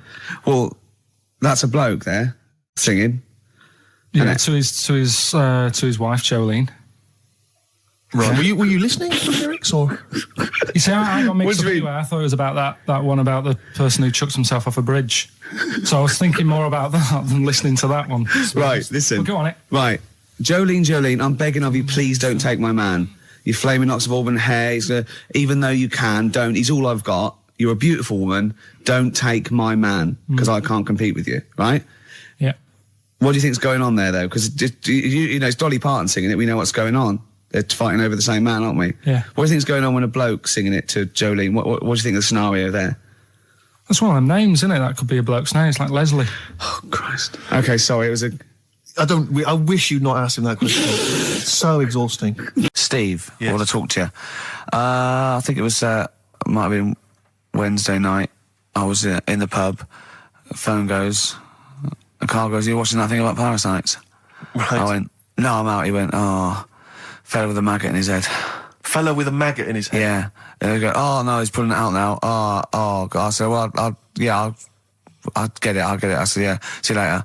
About 5 minutes later, I get a message on my phone. Beep, beep. I look at it. It just says, "Oh, no, there's a fella with his fish up his cock now." There's a fella with a fish up his cock? Yeah. Right. Okay. Do you want to explain that, Karl? Is it one of those little ones that swim up if you're having a slash in the Amazon? Yeah. Yeah. That's weird, isn't it? But it was still like stuff like that. It started off with What does the fish do when it gets in there? Just sits there. Why? Well, what else can it do? No, but why does it go up there? Don't know. I didn't listen to that bit. But listen, An honest mistake by the bravery on XFM 104.9. I'm Ricky Gervais, with me Stephen Merchant and Karl Pilkington, our producer. Right. In inverted commas, heat put. Yeah. They know. How are you doing, all right, Karl? yeah, didn't they also write something about me bald round head? Yes, perfectly round little bald man head, they said, so... Because you need to know that when you listen to the radio on that. Really matters what my hair's doing. Your hair, have you given it a little polish? Because you look like a cue ball at the moment, and you've had a shave in it. I've never seen such a round head. It actually looks like a plate with ears. Yeah, well, for those that have never seen Karl, I actually, if you remember, I think he looks a little bit like Mr. Spoon from Button Moon. He does. If you've ever seen that show, that's also he looks like, you know when they say they find with a little 4-foot human and it's actually 500,000 years old and they give it a name and it's the first, Australopithecus into. He looks like one of them as well. Perfectly perfectly round little... He is the missing link. He looks half human, half monkey. Because he's got a slight slouch as well. So Yeah, I it's know, like yeah. those pictures where you see it going from an ape to a man. I He's know. sort of in the middle. Yeah, and of course his monkey hands, his hairy little wrist to those skinny little things that he can get oranges out of holes with. And it's unbelievable. Why are you so all shaved and polished and everything? Got a wedding. What? Got to go to a wedding today, so thought I'd, clean myself up a bit. Yeah. Shouldn't you Shave be wearing my a suit or something? No, I'll go home and put something on. Oh, okay. But Suzanne said, make an effort. I sort of had a shave and that, and then I came out of the bathroom. She said, "Oh, your head looks a bit sort of eggish." She's right. She always worries about when I have a shave because I just, That's your girlfriend, Karl. I know. Saying that. Just think. So don't worry about Heat saying it. The funny thing is, it's Boyd Hilton, I think, of Heat that wrote it. And he's got a little bald head. Yeah, no, don't slag him off. Yeah, but on the end of his review, does it say, written by Baldy Boyd? No, because it doesn't matter. It's a magazine. Don't worry about it. Looking forward to the wedding? A bit boring, isn't it? But you've got to do it. They're probably listening. Should we do a shot? No, it'll be a great day for them, but I know what will happen. Suzanne will see, all the fuss and that, and then she'll get ideas, and I'll have to let her down and all that. Why is it you don't want to get married again? I always forget. It's just... Who's it for at the end of the day? I've been with Suzanne for 11 years, right? Sure. We're happy. Well, I am. That's what counts. You're never happy. I am. I'm all right. Yeah, no, I know you're happy with Suzanne and everything, but apart from that, you're never happy. You are the most grumpy, moany thing in the world. I mean, I get annoyed, but I'm always happy. I was annoyed here. I was happy coming here, but there was a bloke behind me walking and scuffing his feet. He had a pair of those stupid skulls on, and he was clicking and scuffing. Wear some shoes. You don't have to click. Pick your feet up. Flip-flops annoy me. But I'm happy. I'm just annoyed. You are just like, oh, the world's on me. It's rubbish, this. I know the world's great. It's just sometimes people annoy me by being there, But Steve said I should be locked in one of those towers that princesses used to be locked in fairy tales, because everything annoys me. But you're grumpy. I'm not. I'm all right. Oh, right. Okay, listen, we better play a record soon. But coming up, Steve, GCSE. Just one better. And the story, it's all sort of, how he's being pushed about by his... Again, that's not literally. By his wife, she's wheeling him about. What do you mean? He's wheeling him about. They go to a party. Everyone sort of looks round and looks at him. What makes you think that he's in a wheelchair? What's the clues? What's the words? There's loads of little things. It's like, like I say, something about his wife walking around with me and all that. Well, of course she is. She's pushing him about. But walking around. If someone said, "Oh, she was walking around with me," I'd think they were both walking round. There's a few. But that's not. There must be another. There must be a reason why you suddenly thought that fella's in a wheelchair. Right. My wife's walking around with me. Put on your makeup, and I feel all right. No, and she's always saying, "Do you feel all right?" And that she's always asking him how he is. Yeah, but she's just listen. Let me play it, right? And try and picture the scene, right? But now I'm only thinking of a little fella in a wheelchair. Well, have a listen to it, and just everything that's being said. Okay. Understand why I'm thinking what I'm thinking. No, never. Right, you ready? Yeah. No clue yet. Yeah. He's just sat there watching, probably. No. There's no. Wait until he's done. Yeah, no clue. Okay. No, that's all right. Right, that's just a woman getting ready, and he's fine. Yeah, he's just sat there, and he's got a great pair of legs. Right, well, he's sat there in the wheelchair watching. No, he's not in a wheelchair. Listen. Right? Yeah. Everybody looks at him. No, her. He's saying she turns heads. Walking around with him. Yeah, walking around with me. We're both walking around. Are you all right? Yeah, nice thing to say. He's all right. Right? Yeah, he is all right because he's got a great pair of legs. Right, he might not have any legs and that, but he's happy. He has got legs. Right. He has got legs. I don't know why you think he's in a wheelchair. There's no clue whatsoever. It seems to be based solely on, do you feel all right? Yeah. Which she's just saying that because they're together at a party. Maybe he doesn't know anyone else there. Leg. Right, just hang on. So he can't drive. Because he's drunk, probably. He's had a great time. He's been dancing. Puts him to bed. Because he's drunk. Well, is he though? He's turned out the light. His hands work. Is that it? Yeah, there's no clue. But the thing is, that's what I'm picturing. But that doesn't mean it happened. You picture people that are half man, half moth. It doesn't mean it's possible. Do you know what I mean, Karl? What you think is usually not true. Suzanne is totally right. There is no reason. I have never, ever thought that Eric Clapton was singing about a little fella in a wheelchair. And the one clue in that, there's two, isn't there? Are you alright? Oh, let me say that, little cripple. Right, and, I'll give her the car keys. Oh, why is she driving? He ain't got any legs. Pushing him around and that. No, don't push him around. So we'll do one more next week then. Good to hear that again, isn't it? Oh, fantastic. Waiting on a Friend by the Rolling Stones. Yeah? Go on then, Karl. On XFM 104.9, Ricky Gervais, Steve Merchant, Karl Pilkington. Go on. Right, this one. It's the film review, Karl. You just tell it from the heart. Tell us what you thought about the film, what you thought the... Can I just ask, is this the first time you'd seen Gladiator? You'd never seen it before? No. Okay. And what were your thoughts? Okay. The film review. Gladiator. It's alright. Nothing great. It's like an old, sort of an old version of Rocky done in the olden days, really. Right. A bloke fighting other people. Sure. How sort of well known is the story? Do you reckon people know the basics? Well, just very quickly, just do the plot. Quickly. There's a guy called Max. Maximus, yeah. Yeah. There's Caesar, and there's Caesar's kid, and Max goes to war, sort of wins it, comes back. Caesar says, "You're good at what you do. I wish my son was as good as you. So I want you to be in charge when I die." His kid finds out, a bit annoyed about it, kills his dad, because he don't want anyone to hear that he said that, he wants him to be in charge. Yeah. So his kid gets in charge and thinks, "I'll show you. You're not going to be king, I am. You're going to be a slave or something." And then, next thing you see is... Sorry, can I just stop there? My only thought is the film's 3 hours long, so maybe we shouldn't go through the whole plot. We've done the first 10 minutes, but Yeah. go on. So, yeah, he's a slave and then... Yeah, but then, that was an interesting bit that I thought, right? I mean, I was watching this with a girlfriend, she was already annoyed because she wanted to watch Friends on E4. Okay. Yeah. It was a good episode as well this week. Was it? Yeah. Don't tell her that. Okay. Right, so she was annoyed and she said, "Come on then, put it on." And I got it wrong straight away because it says on the back 149, so I thought that was an hour and 49 minutes. It turned out it was 149. No, I thought it was 1 hour 49. Yeah. But it was 149 minutes. Sure. So it overran anyway. By 40 minutes. Yeah. So anyway, the interesting bit was where he was going across a desert on a horse. And I think to show you how long he'd been going across the desert on his horse, he's showing you a shot of the horse's knees and they were bleeding. And I just wondered whether that's what horses do if they run for a long time. Do you know? I don't. Good. Right, so anyway, so he goes on, he keeps going on like this.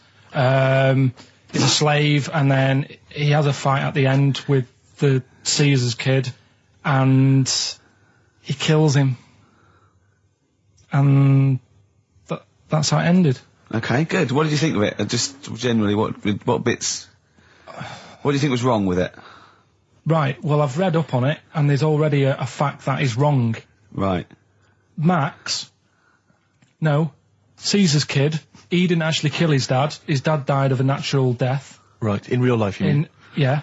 Okay. And, what's Caesar's kid's name? Comedian or something? I think it's comedian, yeah. Yeah. That's where the name comes from. When a funny person is called a comedian. He didn't actually get killed in real life by Max. No. He died by his sister poisoning him, and he didn't die. No. Are you saying that this is not a historical document? It's wrong. All over the place. Yeah. Well, next week I'm giving you Braveheart, and that is actually true. That is factually accurate. I can't handle it. It is. It was a little Australian fella that helped him out. Just for people who watched it, you know that the guy, Caesar's kid. Yeah. He died. His sister tried to poison him. That didn't work. Apparently, he was a gay fella, and his boyfriend, who was a wrestler, strangled him.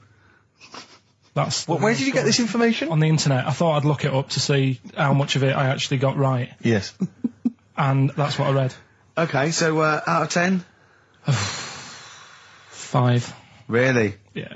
Okay. It's no good. I wouldn't get it out. And it's annoying the way it says, like, you know, this film's got to be seen at the cinema, because I saw it at home and I don't think I missed out on anything. Very good point. I think that's probably the point they're making, but yours is valid too. We'll play a record, and after that I'm going to ask you about Rasputin, the Mad Monk. Go on then. When things like that happen, right, you know, you've been told not to mention it. Yeah. And you're like a little kid.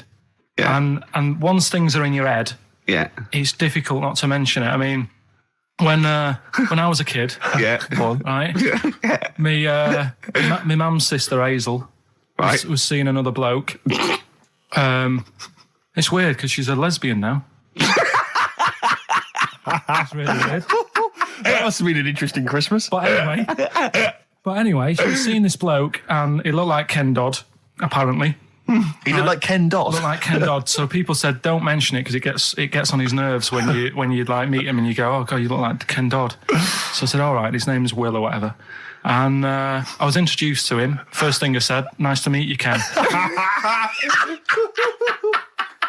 Did you do it as a joke, or did you? No, because you know when you know that it's like, I'm not allowed to say that. I can't say that. I mustn't say that. Can't. And then I saw him. I thought, Jesus, does look like him. It just came out. Was it Doddy who turned her into a lesbo? Do you think? Well, he wasn't a good-looking bloke, so possibly. She started going out with Esther Ranson though, which is weird, out of the frying pan. What was the story with the lesbianism then? How did she announce that to everyone?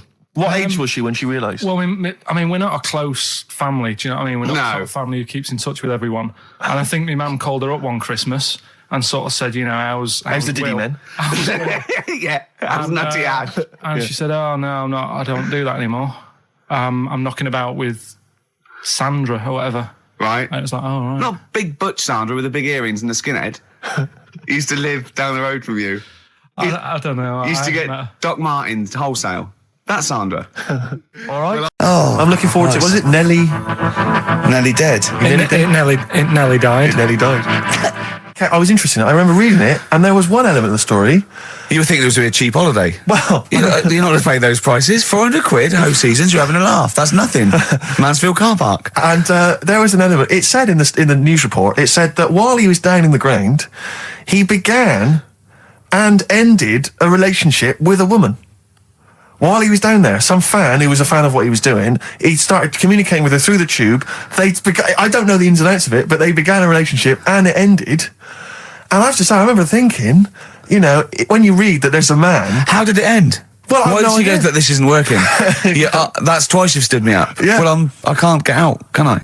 I remember thinking at the time, you know, I was not the sort of the ladies' man that I am now. I remember at the time reading it and thinking, there's a bloke, you know, he's pulling women 10 feet underground through a tube. Through a tube. I'm out and about with some of the most expensive hair products on the market. I've got to sit down and ask myself some very serious questions. Oh dear. Extraordinary. Rockbusters. Rockbusters. We'll tell the prizes, Steve. Yeah, we have got Christmas some, gift. This is Christmas gifts. I don't know if you'll receive them in time to actually pass them off as gifts. I wonder if I can tell that Ross Noble story that he told us. I don't know. We'll have to discuss that when the record's playing. Okay. All right. Okay, so you heard a track from it just then. This is the XFM Christmas album. I think that's been knocking around here in the office for years, hasn't it, Karl? Or is it new this year? It was brought out about 2 years ago, but Christmas songs are...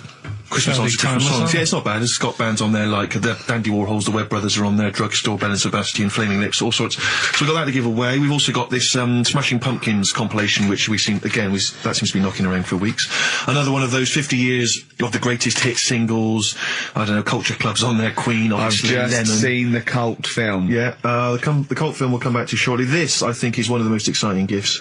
If you have a video player and you want to get trim, then surely Big Brother 3 champion Kate Lawler and her cardio combat video, in which I think she uses kind of, I don't know, military kickboxing training to get you trim and taut and looking as good as her. Then you can get that as well. We've also got a exclusive 7-inch single from the White Stripes, a kind of Christmas single. Is that from them? Yeah. That must be quite rare. That's probably the only thing. That is rare. That is worth something. And worth something. the current badly drawn boy album, Have You Fed the Fish, which I think is slightly mediocre. They've gone up, actually. I think that the level of prices there has gone up. Not a bad selection, but here is the big movie. And actually, I have to say, this is not a bad one. No, it's not. Again, it's not terrible at all. It could be worse. It's James Caan in the original Rollerball, not the disastrous remake that came out recently, but the DVD version of Rollerball. So that's there as well. So something fairly interesting. That's worth winning. Right, come on then. Let's do Rockbuster. Well, will we play a song to give people time to get a pen and paper and that? Yeah. Yeah. So we're doing it next. Yeah. Vines was Jackson on XFM 104.9. Ricky Gervais with me, Steve Merchant, and Karl Pilkington, the man of the moment, with his Rockbusters coming your way with all those great prizes. Yeah. Right, we're doing it now? Yes, sir. I noticed Heat magazine sort of put a bit of a spanner in the works. Why? Because they were saying, oh, maybe it'll be a Christmas edition of Rockbusters. And I'd already sorted them out. I wouldn't worry, Karl. Well, what I've done, I've cleverly tweaked them to make them Christmassy. So the Christmas bit in it has got nothing to do with it whatsoever, but I just thought... So you mean the clues have a Christmas element? Well, yeah, but it's nothing to do with the answer. It's nothing to do with the answer. Right. So why don't you just ask the normal ones and I'll ring a bell. I'll shake some bells. Well, it's the equivalent of that, but in sort of speech. Right. Brilliant. So the first one, there's a load of letters there asking for advice. Put them on Claire's desk. Oh, and have a good Christmas.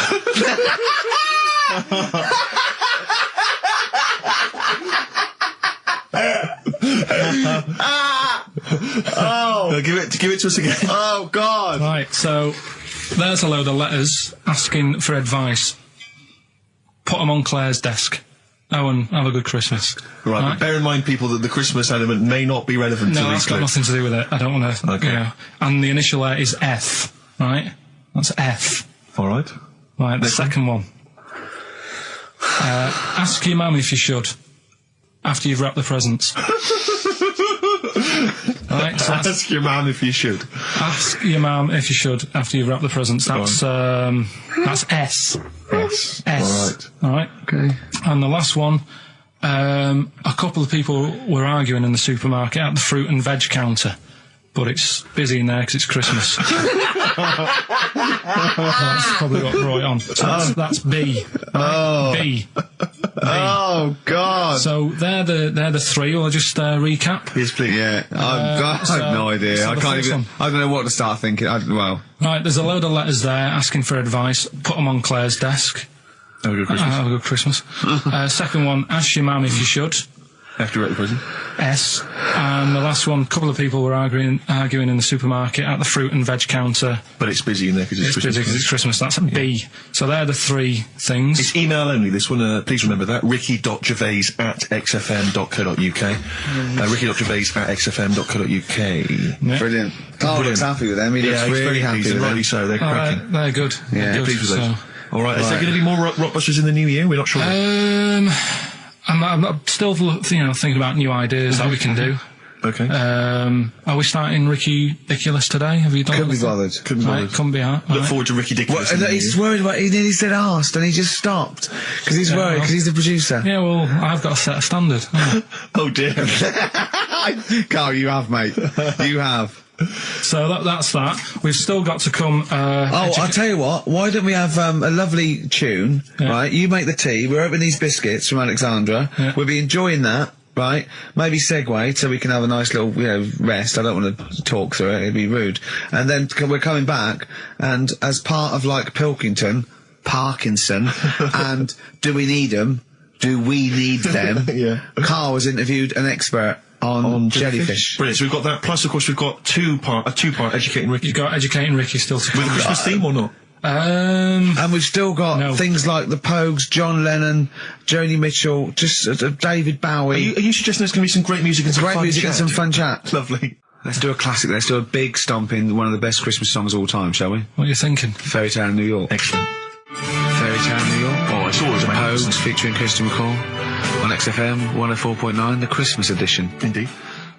David Bowie, everyone says hi. It's quite a melancholy feeling about today's show, isn't it, that Christmas? I think there's often... Karl with his Victoria Plum. I want to see a Victoria Plum. I want to know what it is. Does it look like a little gnome? It's a woman gnome. A female gnome? Yeah. A little gnome. Did your mum collect gnomes? She likes anything gnomes. She likes fairies. She likes Indians. She collects all that stuff. Yeah, and it doesn't matter what it is. What do you mean? You know, like a proper Indian with all the headgear on. Or a Native American. She likes anything with them on. Like, you know, it can be a fridge magnet. It can be just anything. A lot of Native American wisdom is around the fridge magnet because they think it has special powers of adhesion. Yeah. Yeah, that's, you read some of their writings, the great works. Snowbird from Mark Eitzel, part of his covers album. He's so happy that the XFM listeners understand his stupid clues, and he knows it annoys me. We've got some right answers. We'll be giving out the answers just quickly, just in case someone sort of missed one of them. I'll just quickly do them, yeah? Yeah, go on. First one, there's a load of letters. There's a load of letters there asking for advice. Put them on Claire's desk. Oh, a Merry Christmas. Ask your mum if you should. Oh, a Merry Christmas. And a couple of people were arguing in the supermarket. It was at the fruit Christmas, and that's veg why. counter. And that's B. Okay, we'll give those answers out shortly. Yeah. I just have to show you something, Rick, before we move on. I know we've got another Educating Ricky, but someone just sent this in. Yeah. They've been looking on eBay for Victoria Plum. You're joking? Come here and see the photograph. Oh, God, that's fantastic. Let's have a look. That's it. Oh, God, he got that for his mum. It's the worst piece of tat I've ever seen. Carl! Carl. Imagine how... Oh, gutted. Carl. Imagine how... Look, think of him now, right? There it is. That's the worst thing I've ever seen. I tell you, it looks like a Diddy man gone wrong. It looks like a Diddy man prostitute. That is... Is that the one, Carl? Well, it was a different colour. It had a yellow at mine. No, but look, how do they get... Tell them they go into eBay. So you need to log on to ebay.co.uk. I'm sure you've used it before. It's the online marketplace, ebay.co.uk. And if you type in Victoria Plum, I'm assuming that you can track this down. That's amazing. It's the worst piece of rubbish I've ever think seen. how cute he was as a kid, though, doing that. Just think of him, just going... just seeing that and thinking, she likes gnomes! It's the worst thing I've ever seen! I mean, to be fair, I don't know what her prize collection of gnomes looks like, but I can't imagine they're much better than that. I mean, gnomes are a fairly grotesque thing. But certainly your mum's taste and discretion is... Did you ever those houses on your estate, you'd go in there and it was just loads of those dolls still in their packaging all around the room? And sort of like one of those homes that keeps the sort of packaging on the three-piece suite. Why don't you buy another one for her for Christmas? Yeah. It's $3.99. It looks, but that's £2.49 because that was $3.99. Well. Oh, buy it, Carl. No, I've got her. Oh, what's the song? What song are you thinking of? The lines are going mental. Because it's so easy. Let's play a record, Carl. We'll come back and we'll find out if anyone's got that right. That's a great one, Carl. Really. Right. Did you just come up with that? Literally in the last 10 minutes. Genius. This is genius. Definitely. I mean, if those calls aren't from major TV companies, I don't know. Dynamite stuff. A lot of them are. What's his name's lawyer? Simon Mayer. Simon Mayer. That's my favourite thing I've done for years. Yeah, not bad, not bad. That's great. Back to form there. So, okay, line. The lines are going mental just because it's easy. Go on then. So I first one to get it. The first one to get it, but... Well, it's not that, though, Rick. I mean, Karl has just decided to revise the actual rules of the competition. Yeah. So that, we've decided, is very easy. So that's now a qualifier. And so then they have to answer one live. Exactly. So whoever gets that one right can play for big money. Is it a quick one as well? Because some people will lose the will to live. Yeah. Just cut to the chase. And because they've got to qualify now, we're throwing an Office DVD that aren't ready you'll sign yet. that, won't you? Yeah. Yeah. No. That increases value by 42 pence. Right, go on. We'll just go live, yeah? Hello, XFM. Yeah, hi, how's it going? Not too bad. Not too bad.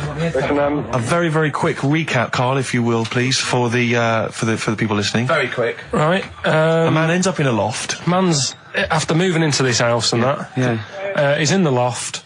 And he's tidying up. His missus is downstairs doing the kitchen because that needed doing. He's up there. He's cleaning up, emptying the boxes. He finds a little. He rubs a lamp. A fella comes out wearing 501s. What's the song? What's the song, mate?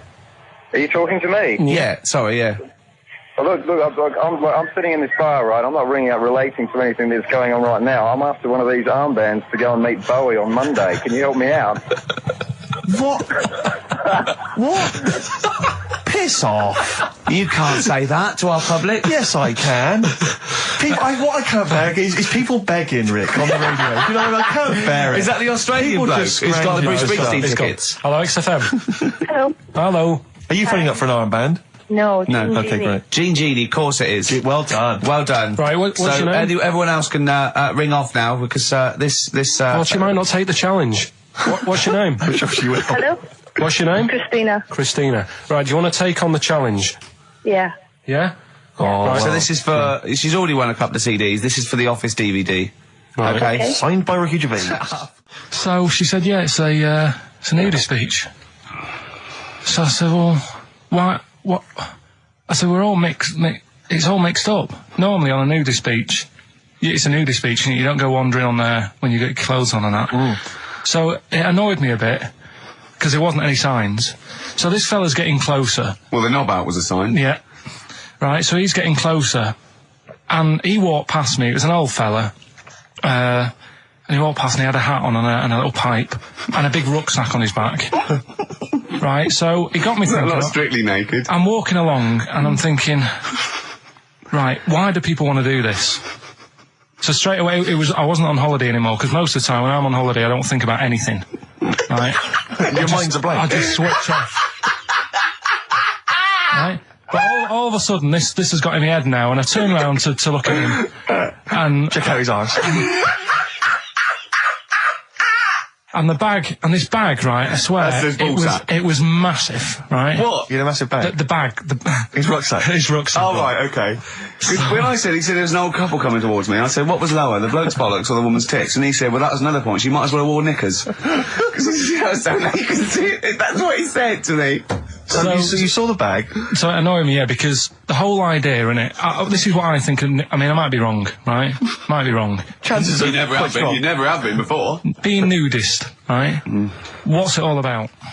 Because my auntie Nora, she same thing. Pumped her with loads of drugs. She used to have a cabinet next to the bed is like boots. She's got loads of stuff, right? For all sorts of stuff. And, I mean, she's not that old, but she's on loads of stuff, right? She's a bit coked up, is she?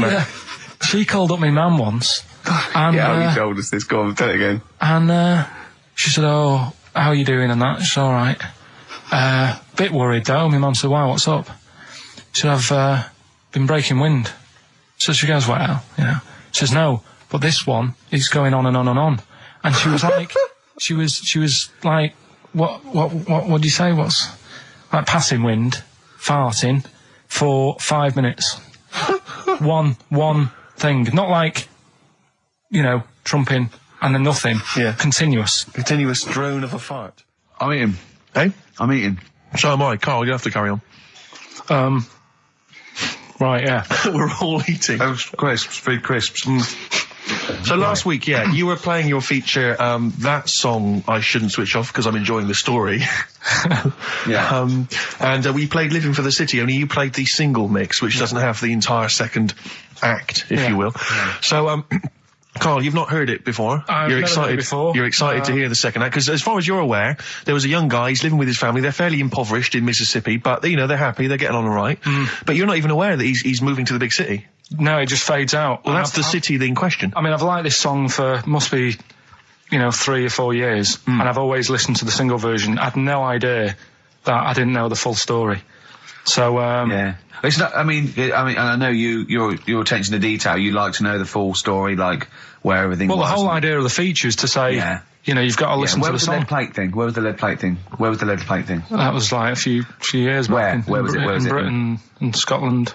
Yeah. It was a problem all over the world. They had to deal with it. You're making it up now. Is it something you saw in Lord of the Rings?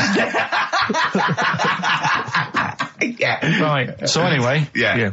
So the Lion and the Witch, go on. Go on. So far then, what did we learn in this story from Stevie? We learned so far from Stevie that there's a young lad, he's, as I say, he's got a family, he's fairly happy, except they're very poor, and they struggle to get by, but they're happy and they're doing it anyway. He's moving to the big city. Karl, this is the bit you didn't realise. Just play the track. Okay, here we go. So this is halfway through. This is halfway through the tune now. You've not heard this before, have you? Let's go.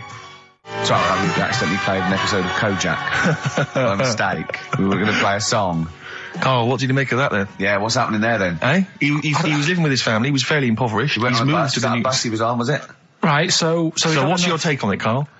after hearing that, what I've worked out by it, the first part that we heard last week, everything's alright, but it's not that great living in Mississippi, right?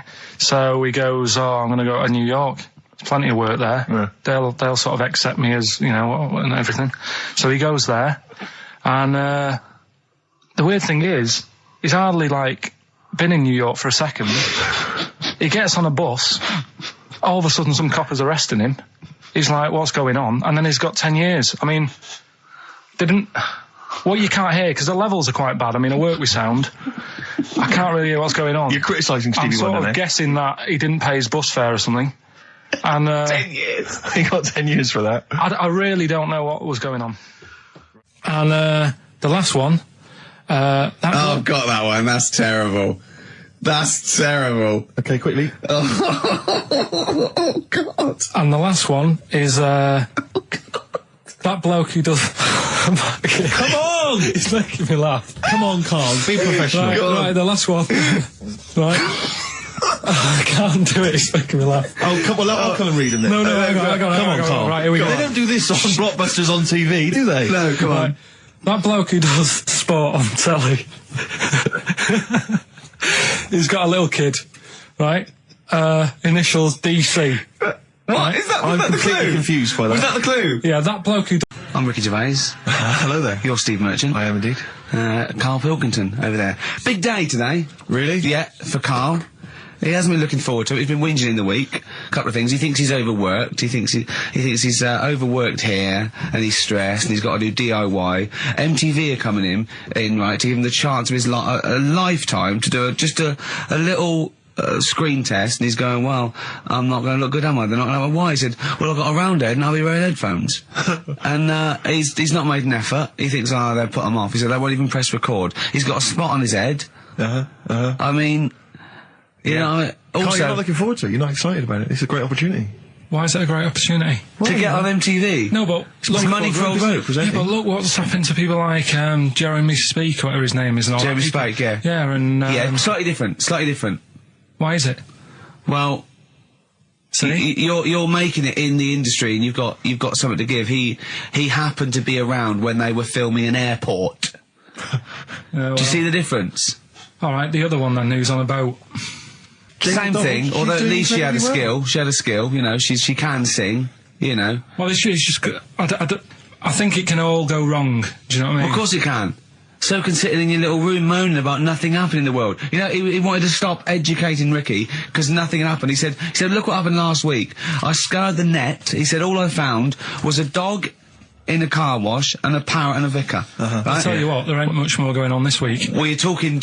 listen, me and Steve, yesterday, we took a day off to prove you wrong, and we've come up with two of the most incredible things I told you about, and they're amazing. So there are things out there, but just go for truth. Go for truth and science and discovery. Fact is stranger than fiction. You don't have to revert to sort of like God and ghosts. I know, yeah. Do you know what I mean? But the funny thing is, you know, like... the last couple of weeks I've been saying there's not much going on. Yeah. I found out when I was looking that there was a day in 1930, right? It was a Good Friday. There was no news. There was nothing going on. They had to put a music video on or something on the telly because there was nothing going on. Play a record. We're going to play some classic tracks today. This is Debaser. Pixies, Debaser. I was looking forward to playing that. Came and said, Karl, I'll play that. I was looking... he put it on. Lauren just called through and said we played that in the last half hour. Embarrassing. Yeah. So really what is the point of having a producer if he doesn't check things out?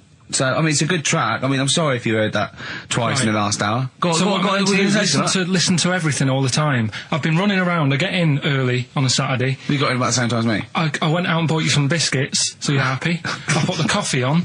Yeah. I've sorted what prizes we're going to give away. I've been running to the library getting you certain tracks. Yeah. I can't listen all the time. I'm doing my best. Well, I'm not sure it's good enough.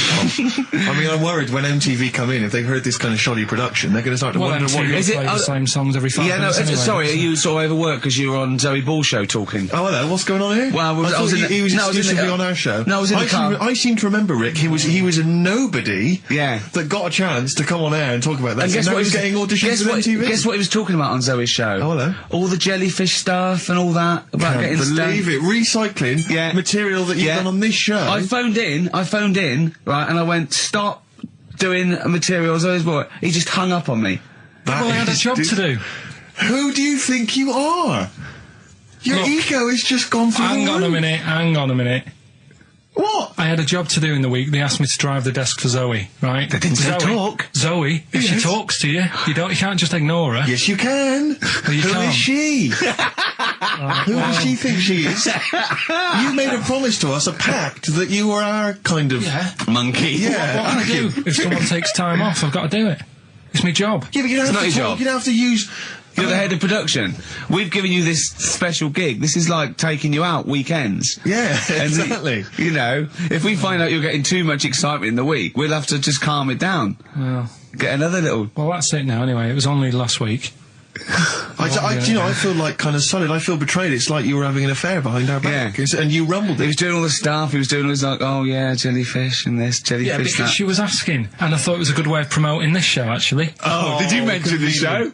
Yeah, I did at some point. Did you? What did you say? I just said more about that on Saturday afternoons. So you talked twice. I only heard you talk once. So you're talking all the time. Well, about 5 times in the week. In the full week, 5 times. Deary me. And one, it was just stuff. You that could they never be a did. monk, could you? Chatting away all the time. Right, what have we got? I blame Ball as well, to be honest. I feel Ball's slightly responsible for it.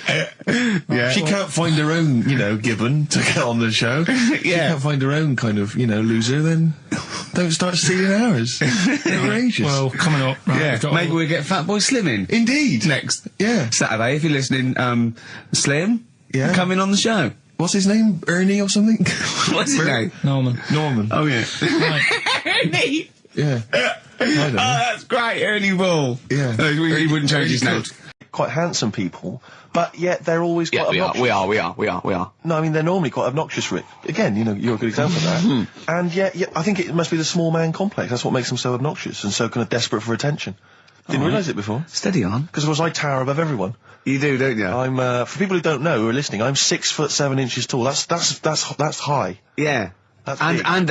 And for people who've never seen him, he doesn't hold it well. It's not like he's a sort of handsome athlete, is it, Karl? He's a bit of a, what do you call him? Carl, don't answer. No. Don't get drawn into that. You know the game he's playing. No. Do you know yesterday when you were in the office? Yeah. You did a little move, and it reminded me of Blakey. Oh, I hate you, Gervais. Oh, I hate you, Pilkington. That's our stance. Yeah, but even he held it a little bit better, didn't he? Because he was a man, you know, he had a big coat and everything, and a peak cap.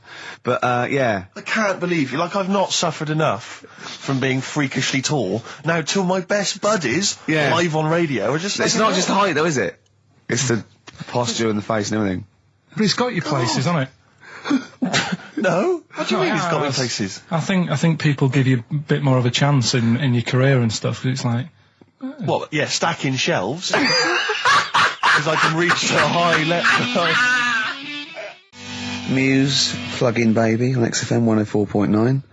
Rick, Gervais, go on. Well, yeah, but I know you guys are laughing about the height thing, and for those that have only just tuned in, I am 6'7" tall, which is tall and that's big, and I pride myself on it in a way. You know, I've worked hard, I've not smoked, I ate well. You know, Yeah. it's an accomplishment. But obviously, I didn't have much involvement in it. I just am, and it's a curse because mainly the problem is that you can't get stuff, you can't get clothes, you can't get shoes. You know? Yeah, he's size 14 feet. Yeah, but it is genuine, and I don't know. I mean, it costs a lot to buy a pair of size 14 shoes, and I mean, if you were genuinely poor, I don't know how you'd afford to be tall because the clothing costs more, everything costs more. I've seen this in comics that you'd actually go to school in a barrel. Wearing a barrel. With right. just braces, it'd just be a barrel like that, and you'd have sort of flip-flops. And you'd take a mule with you. They all had a mule, didn't they, the But poor people always think you'll be in a pub or something, and people just think they can talk to you about it. They just think, hey, oh, you lanky, it's just like, because it's like they But think, that really annoys you, doesn't it? Well, it annoys me because it's like they think I should be proud of it. Like, Well, exactly, but they don't think that this is not a disadvantage. This is not a disability, is it? You're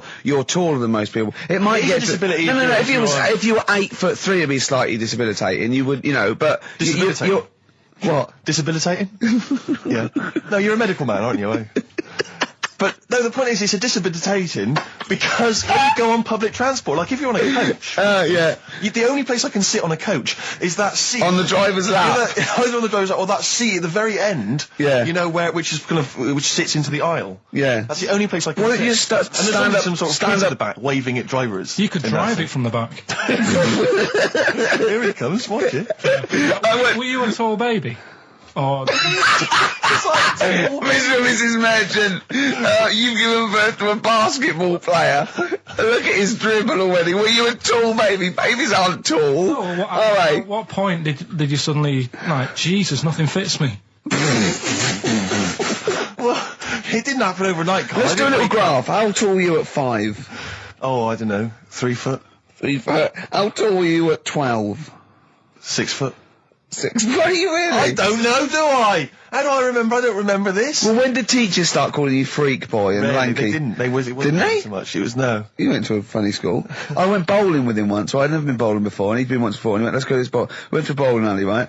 And you have to wear these special shoes. Now they're sort of like pointed things anyway, and they're multicoloured, sort of red and green. They look pretty weird. And the woman said to me, "Oh, what size?" I said, "Oh, 8." She went, "Yeah." "So what size are you?" He went, 14. She went, 14. He went, "You probably haven't got them." She goes, "Yeah, I think we have got one pair." And she put them on the table, and it was like Krusty the Clown. And I just started laughing. They looked so long, and he had to run round this bowling alley in these freaky clown But shoes. they don't look freaky clown like when I'm wearing them, because the rest of me is in proportion to it. It looked like a little wall bracket. One of the worst things that happened to me was when I was like, I don't know, when I was about 16 or something, we went to, it's a fire There's a alarm. fire alarm going off. There's a fire alarm going And the off. fire light's going off. Yeah. Should we not just maybe we play a evacuate? record and go and check that out? Wrap it up if you want. Oh, no, not wrap it up. Play a record. I'm gonna go. No, See you later. it's gone off, Rick. It's gone off. Oh, what? We might have burnt down. Yeah, I think we'd know about it. The flames licking around our ankles would be a clue. God. I'm gonna go and investigate. You shouldn't ignore a fire alarm, did you? Blimey. We're entertaining the nation. Oh, look at him. He's scared of fire. What do you mean?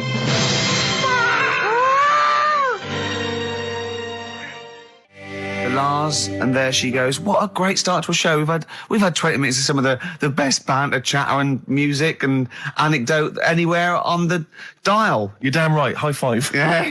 Sweet, man, sweet. Oh, what are we talking about? Now, well, I love that track. It's lovely. They've got a bit of the Liverpool gene pool, haven't they? That sort of doddy. You know what I mean? I like the Scouse sort of look. You know, the Cilla Black and the Stan Boardman. Yeah, it's particularly unique to Liverpool. It's sort of happy in teeth and ears. And, It's do you know what I happy mean? in teeth and ears. Yeah. Oh, brilliant description. Yeah. Happy in teeth and ears. Yeah, that's just 3 of my friends. Now, we've got a great track lined up, haven't we, Karl, that I've brought in? So I'm going to go off. Now, I'm not ashamed. As you know, me and Steve aren't worried about being part of a trend or you know, being trendy or jumping on about it. Steve particularly doesn't worry about, like, looking good or, Well, you know. No, I'm saying, as a compliment, he doesn't worry about walking along like that or, you know. Well, I'm looking good. No. Good But I'm saying you don't mind the insults freak boy or goggle eye or... swore off a duck's back, mate. Do you know what I mean? Or a new phrase that's been coined because of Steve's face, walk off a frog's back. Who's saying that? Just a lot of your, a lot of friends and that. But I mean... my friends? Yeah, a lot of the people. Can you name names or? I can't really. Make promises, you can't. I can't. I can't wanna really. mess anyone up? I think it's the Kaggle. Looks good. It does look It's good. waterproof, Rick, and it's also stylish. I wear nothing underneath, so it's tight to the skin. It gets sticky in bad weather. Is that why you sort of It's rustle? sexy. But what's all the? Is there abuse? What's this? No, they just say. Because I'm pretty trendy guy, but I, as you say, I cut my own trend. You know, I make my own style. Oh, dear. So just go back to insults briefly. Go on, You know, Goofy. saying. Oh, no, see that's... Goofy, that's not fair. No, because that's what he said, it's in my head. What do you mean he said that? When did he say that? No, I mean... When did you call me Goofy? No, he didn't. He said about what's in Baldy? the head. Hey, no, when it's... come on. Come off it. Don't What? Who's start calling on me that. Goofy? No. I'm not even Goofy. Goggle-eyed's fair enough. Yeah, but you can sort your look Lanky. out. I can't. What do you mean I can? How could I sort my look out? I'm not even Goofy. That's not fair. You've got the proper features. What? Just needs sorting out a bit. I can't help it if my hair's not good. I noticed the other day when Karl was sitting on your knee having his picture taken. It's a long story, right? He's got a completely spherical head. It's slightly too small. I'm not being funny because, I mean, you know, I'm not perfect. But he's got a completely spherical little head. He looks a little bit like a baby hamburger. You know hamburger off McDonald's? Sure. He looks like a little baby hamburger. And it's sort of quite put upon. It's Suzanne thinks I look like that thing in that Dulux advert. Do you know when the woman pulls the head off that? A little plasticine morph type and then they make a new head for it. And it's like a little head. Really? And that's your girlfriend saying it. I know. Anyway, listen, let's get back to business here. This is a great track. It's America by Simon and Garfunkel. This is where I started saying we don't care about being trendy and all that. That was it. Because I just want to mention to people that they should be very... Funny you say that, actually, because in a survey, it came up this week, it's quite extensive. Mancunians take more sick days than anyone else. Mancunians take more sick days than workers in any other city in Britain and Ireland, according to Manchester-based employment firm. Survey by Peninsula found employees in Manchester take 11 sick days per year, whereas closest rivals Edinburgh and Dublin take an average of 9. Liverpool, Newcastle, Birmingham, Cardiff, only 8. Is Reading mentioned there? Or no, Bristol? it's not even in there. They don't take days off. London is only 7. So the point is, I mean, I don't know if you can take anything from it, but if you were an employer and you had a Mancunian and a Liverpudlian and they were equal on everything else, but you really couldn't afford them to be away, Liverpudlian's going to probably be away for 8 days. Sure. The Manx going to be away for 11, phoning in sick. And so what can you, I mean, just analysing the data there, what would you extrapolate from that? I really don't know. I mean, call in if you've got any clues, or email us in if you've got any. I don't know why I think maybe, I don't know, Mancunians... I don't really know many people from Manchester. Well, I only know one, but I know he was off sick because he put on wet trousers and he got a cold, I think. Yeah, well, he just said he was... Didn't come in for... he left early as well once. Yeah. But I don't know. I mean, that's the survey. I don't know. I mean, it's evidence because it's statistics, so... There you go. It's guaranteed evidence that's proof. Any thoughts on that, Ricky.Gervais at xfm.co.uk? I mean, oddly enough, you're from Manchester, Karl. I am, yeah. What are your thoughts on that? On what, sorry? On the survey. Wasn't really listening. Sure. Well, Mancunians take off more sick days. They call in sick. I mean, presumably spuriously. Yeah. I mean, because they've got the same body. They're biologically the same, so... They're obviously making up their life. Yeah, some of the days. Maybe just the 3 extra they're making up. Yeah, they're moaning. Probably because we work a lot harder than the others, so we're tired, so you're sick, so you need time off. Probably. Seems unlikely. I mean, the Scousers, to be honest, take them on, let them work in your office. But you know how many computers are going to go missing? Right, that...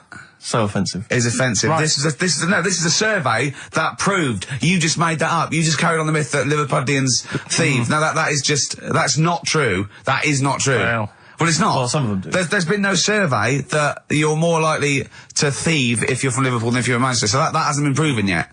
So all I've got is the evidence from a survey of, I think, 3,500 people. It's proof that Mancunians take off more sick days. XFM 104.9. Do a bit of research in a week, find stuff, news, history, anything that's interesting. 3 stories, I give them a nice little headline. You take your pick. Between now and 3, you're going to learn 3 things. Yeah? Yeah. So, the headlines are... I'll be no buying one of them. Give us that again. I'll be no buying one of them. Nice, okay. Yeah. We've also got hippopotamus news. Okay. Okay.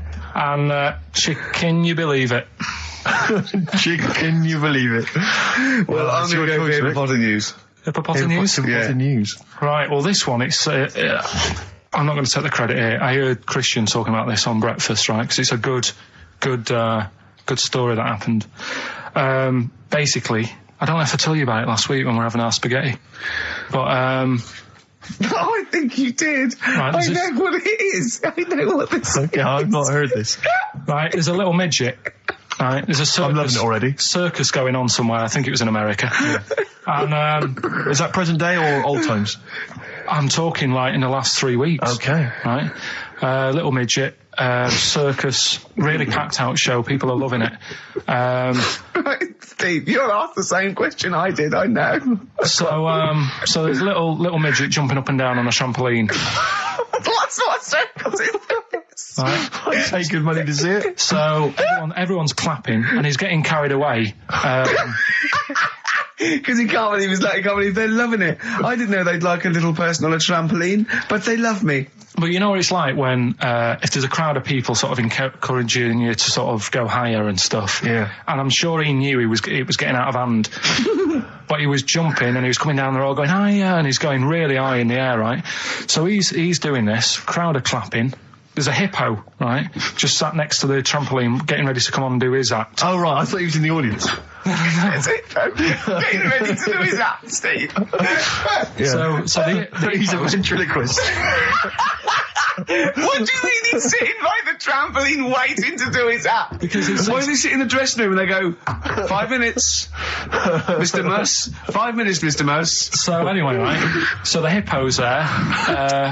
He's getting annoyed, is he? Because the midget's He's going, how can I follow this? This is really annoying. They're going to be, no. So he's thinking, he's already done the trampoline, my pogo stick act is never going to work. Yeah, go on. So there's a hippo waiting. See, it's a great story, and I just know he embellishes it or it gets slightly wrong. Go on. So there's a midget jumping up and down. The hippo's getting annoyed. The crowd are going mad. The midget's loving it. Can't believe his luck. Although you think he probably knows he's dicing with danger. Yeah. So next thing you know, they're all saying hiya. He gives it one big, heavy sort of landing on the trampoline, goes really high, but goes off at a funny angle. Oh, hypotenuse. Okay. Yeah. And sort of flies up. Hypotenuse! Sure. Flies off at a funny angle. Oh, dear. Hippo's there, swallows him whole. Crowd are clapping, thinking that's why the hippo was waiting there. Rubbish. Rubbish. It's not rubbish, though. But no, maybe there was an accident in a circus with a midget and a hippo, but at no point was this hippo waiting to go on, going, come on. The midget flew off at hypotenuse and landed in the hippo's mouth and was swallowed whole. This is what you embellish it. That is great. And I have to say, though, Rick, when I heard midget, trampoline, hippopotamus, I was thinking accident waiting to happen. Yeah. So... Yeah, maybe. I mean, it is that you should never put those three together. Never. It's a recipe for disaster. Everyone knows that. Midget, trampoline, hippopotamus. Are you mental? You're asking for trouble. Well, you know when he told me it, he said, and the midget, he didn't mention the hippopotamus, and he said the midget went on, and soon he fell off, and the hippo ate him. And I said, sorry, what was the hippo doing there? He went, it's a circus. I've never heard of a circus having a hippo. No, what do hippos do? What can they do? You can't train them, can you? What do you... Aren't they, very deadly? They're huge, aren't they? You can't have a hippo in a circus. Are you sure? You're not thinking of Zippo? He's neither kind. Yeah. No, and it wasn't some sort of where Zippo was eating a midget and it's some sort of horrible sexual act. No, it was definitely, I heard it on breakfast, right? Oh, okay, sorry. No, it's definitely fact. Yeah, okay, right, okay, good. Gervais with me, Steve and Karl. I'm saying you don't mind the insults freak boy or goggle eye or... swore off a duck's back, mate. Do you know what I mean? Or a new phrase that's been coined because of Steve's face, walk off a frog's back. Who's saying that? Just a lot of you, a lot of friends and that. But I mean... my friends? Yeah, a lot of the people... Can you name names or...? I can't really. They promises you can't. I can't really really... mess anyone up. I think it's the Kaggle. Looks good. It does look good. It's waterproof, Rick, and it's also stylish. I wear nothing underneath. So it's tight to the skin. It gets sticky in damn weather. Is that why you sort of rustle? Sexy. But what's all the... Is there abuse? What's this? No, they just say... Because I'm pretty trendy guy, but I, as you say, I cut my own trend. You know, I make my own style. Oh, okay. So just go back to insults briefly. Go on. You know, saying... No, see, that's... Goofy, that's not fair. No, because that's what he said. It's in my head. What do you mean he said that? When did he say that? No, I mean... When did you call me goofy? No, he didn't. He said about once in the head. Hey, no, when it's... come on. Come off it. Don't What? Who's start calling on me goofy? No. I'm not even goofy. Goggle-eyed's fair enough. Yeah, but you can sort your look out, I can't. What do you mean I can... How can I sort my look out? I'm not even goofy. That's not fair. You've got the proper features. What? Just needs sorting out a bit. I can't help it if my hair's not good. I noticed the other day when Karl was sitting on your knee having his picture taken. It's a long story, right? He's got a completely spherical head. It's slightly too small. I'm not being funny because, I mean, you know, I'm not perfect. But he's got a completely spherical little head. He looks a little bit like a baby hamburger. You know hamburger off McDonald's? Sure. He looks like a little baby hamburger. And it's sort of quite put upon. It's Suzanne thinks a lot like that thing in that Dulux advert. Do you know when the woman pulls the head off that? That little plasticine morph type and then they make a new ad for it. And it's like a little head. Really? And that's your girlfriend saying it. I know. Anyway, listen, let's get back to business here. You may remember that last week we opened with some quality knob news. Knob news, yeah. It was Hitler's knob. Hitler's knob was one of them. That just sparked off into a whole bunch of other kind of knob-related discussions. Yeah. And I'm pleased so far to see that we're almost at the halfway mark for this first hour. And so far we've only talked about nudity and/or todgers. Yeah. So excellent work from us. Well done, lads. Yeah. I'm looking forward to Dr. Fox and the rest of the Sony award committee listening to this one. Yeah.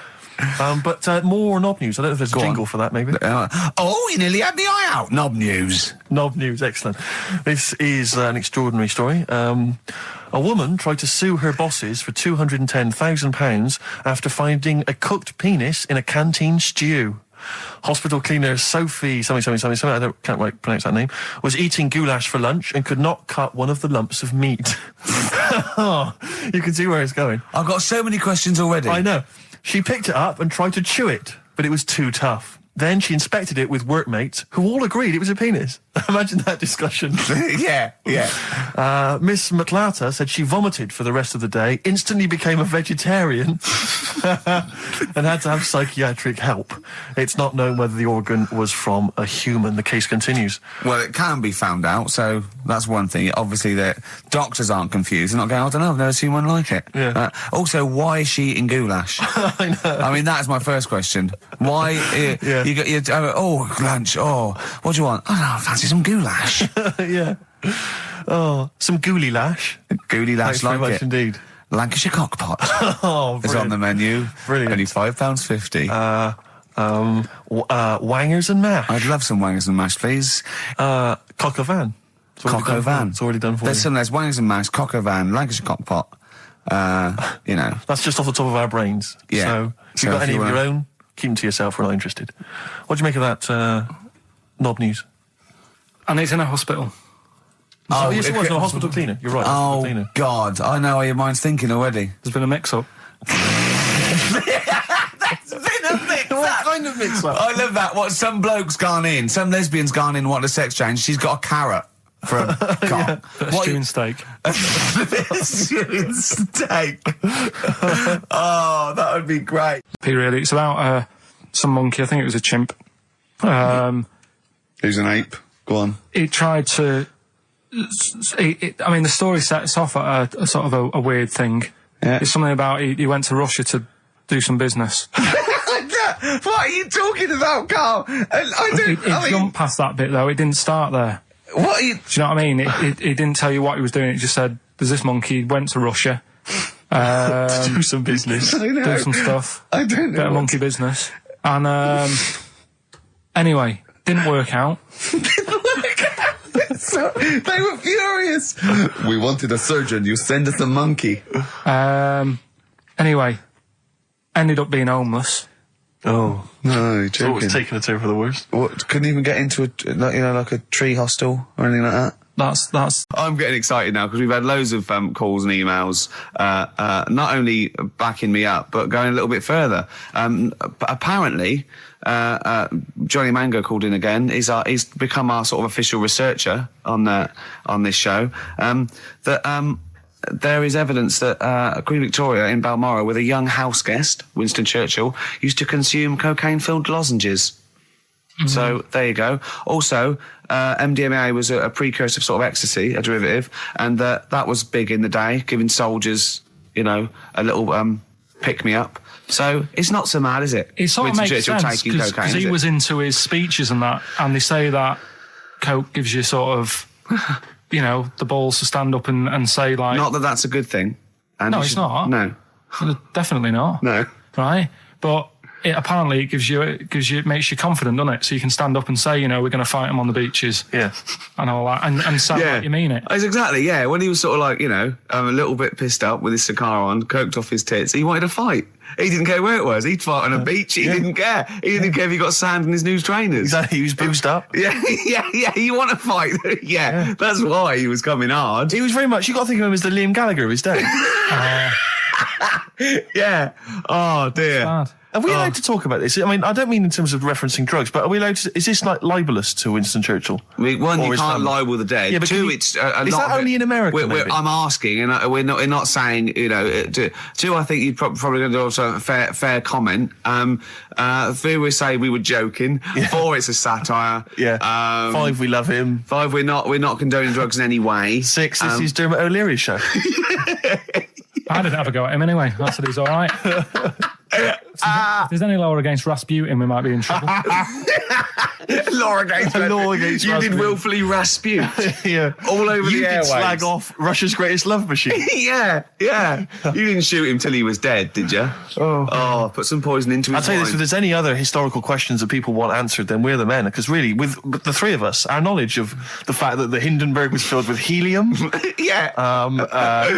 kind of coke habits and various drug habits of Britain's most famous political leader, we've got the answers to all of it. Einstein. Go on. I found out in the week that he didn't talk till he was 6. See, it's all these people who are weird. Churchill couldn't read, could he, till he was 8 or 9? Really? Yeah. So there you go. He got a D in history, apparently. All right, XFM 104.9, Ricky Gervais, Steve Merchant, Karl Pilkington, not here. It's the best of. You've been voting in all week, sending your emails. So here's the clips that you wanted. And just remembered recently, actually, I was on a train coming back from hometown Bristol. And I was on the train, and this girl walks on, good-looking girl. I thought, hey, up. A largely empty carriage. I'm thinking, my luck's in. You know, because I take every opportunity, Karl. That's the thing about me. You know, I don't choose. She was a good-looking girl. She sat down. I thought, she sat down right near me. I thought, brilliant. As this guy comes up behind her, and says, I think it's probably a boyfriend or something, sits down next to her. And I listened in on the conversation, you know, because I'm pretending to read. It was very clever. I read the same page for hours, so I was pretending to listen. I was listening but pretending to read. And I realised that it's not her boyfriend or anything. It's just some guy she's met on the platform. And I'm thinking, brilliant. If she's the kind of girl who's just going to start talking to someone, you know, on a platform, on a train, brilliant. I'm going to be in here. Because he was only going one stop. So I'm thinking, what's the worst that can happen? He'll nick off, you know, I'll get chatting to her, you know, and who knows? I could join the... is there a train equivalent? Foot High Club. The Foot High Club, brilliant. And so I'm excited, you know, I'm listening in. And it turns out that they're both kind of graduates who've just finished university, or they're coming to their finals or something.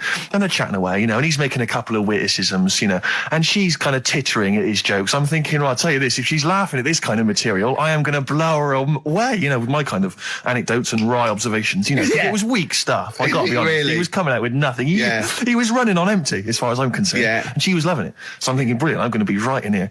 And then they get moving on to higher brow things, you know, and I think she was going to study kind of Marxism or something like that, or communism, something. And she was asking him, you know, by way of conversation, she was asking him what he knew about Marxism, you know. And he was fumbling for his vague knowledge of it that he had in his life. And I'm just sat there thinking, yeah, come on, love, in any given capitalist environment, the proletariat will revolt against their oppression by the bourgeoisie, and after a brief period of socialist rule, emerges a classist society governed by community cooperation. Well, if that sort of talk wouldn't get a woman hot, I don't know what you'd use. If Marx and Engels is not going to get a woman sweaty down below, then nothing is. Then my name is You're not just Steve biding your time. Exactly. I'm just going to go in for the kill any minute.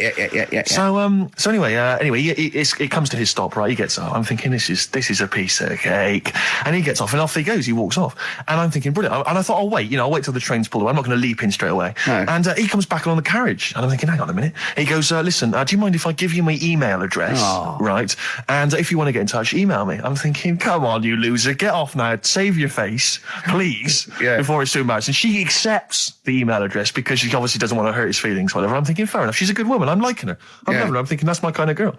So anyway, he gets off. I'm sat there, the train pulls away. I'm thinking, I'll wait a few minutes, you know, I'll just, give it some time. Her phone rings. It's her friend on the phone. And she starts saying it, and I was listening in, and she was going, just met a guy on the train. I'm thinking, yeah, that's true enough. She goes, yeah, he was a good-looking guy. I thought, you're having a laugh, love. To be honest. Because I was looking at him, and she said to her friend, he looks a bit like tennis player Boris Becker. I thought, you should be so lucky, frankly, because I saw him. He had awful facial hair, if that's what makes him look like Boris Becker. A terrible little goatee beard. It was laughable. I thought, I don't know. And then she goes to think, and she's like, yeah, I met him, we got chatting and stuff, you know. And she was going, it's not often that you meet someone, you know, generally in life, who's, you know, kind of thoughtful and intelligent and funny. I thought to myself, I'm not even going to waste my time with you, love. Frankly, if that's what you thought of him. You just walked away. And I'll be honest with you, I didn't even bother talking to her. No. You were I just didn't even above waste it. my time with If her. she thinks that bloke is not If only she thought great he was looking, funny, but great funny looking- and intelligent, and she got on well, and he was polite, and it was a chance meeting, and he thought, and she thought that you were like a freaky looking dork who didn't even have the nerve to If speak. that is what if that's she what was she thinks, thinking, then then she's I don't not- wanna know her.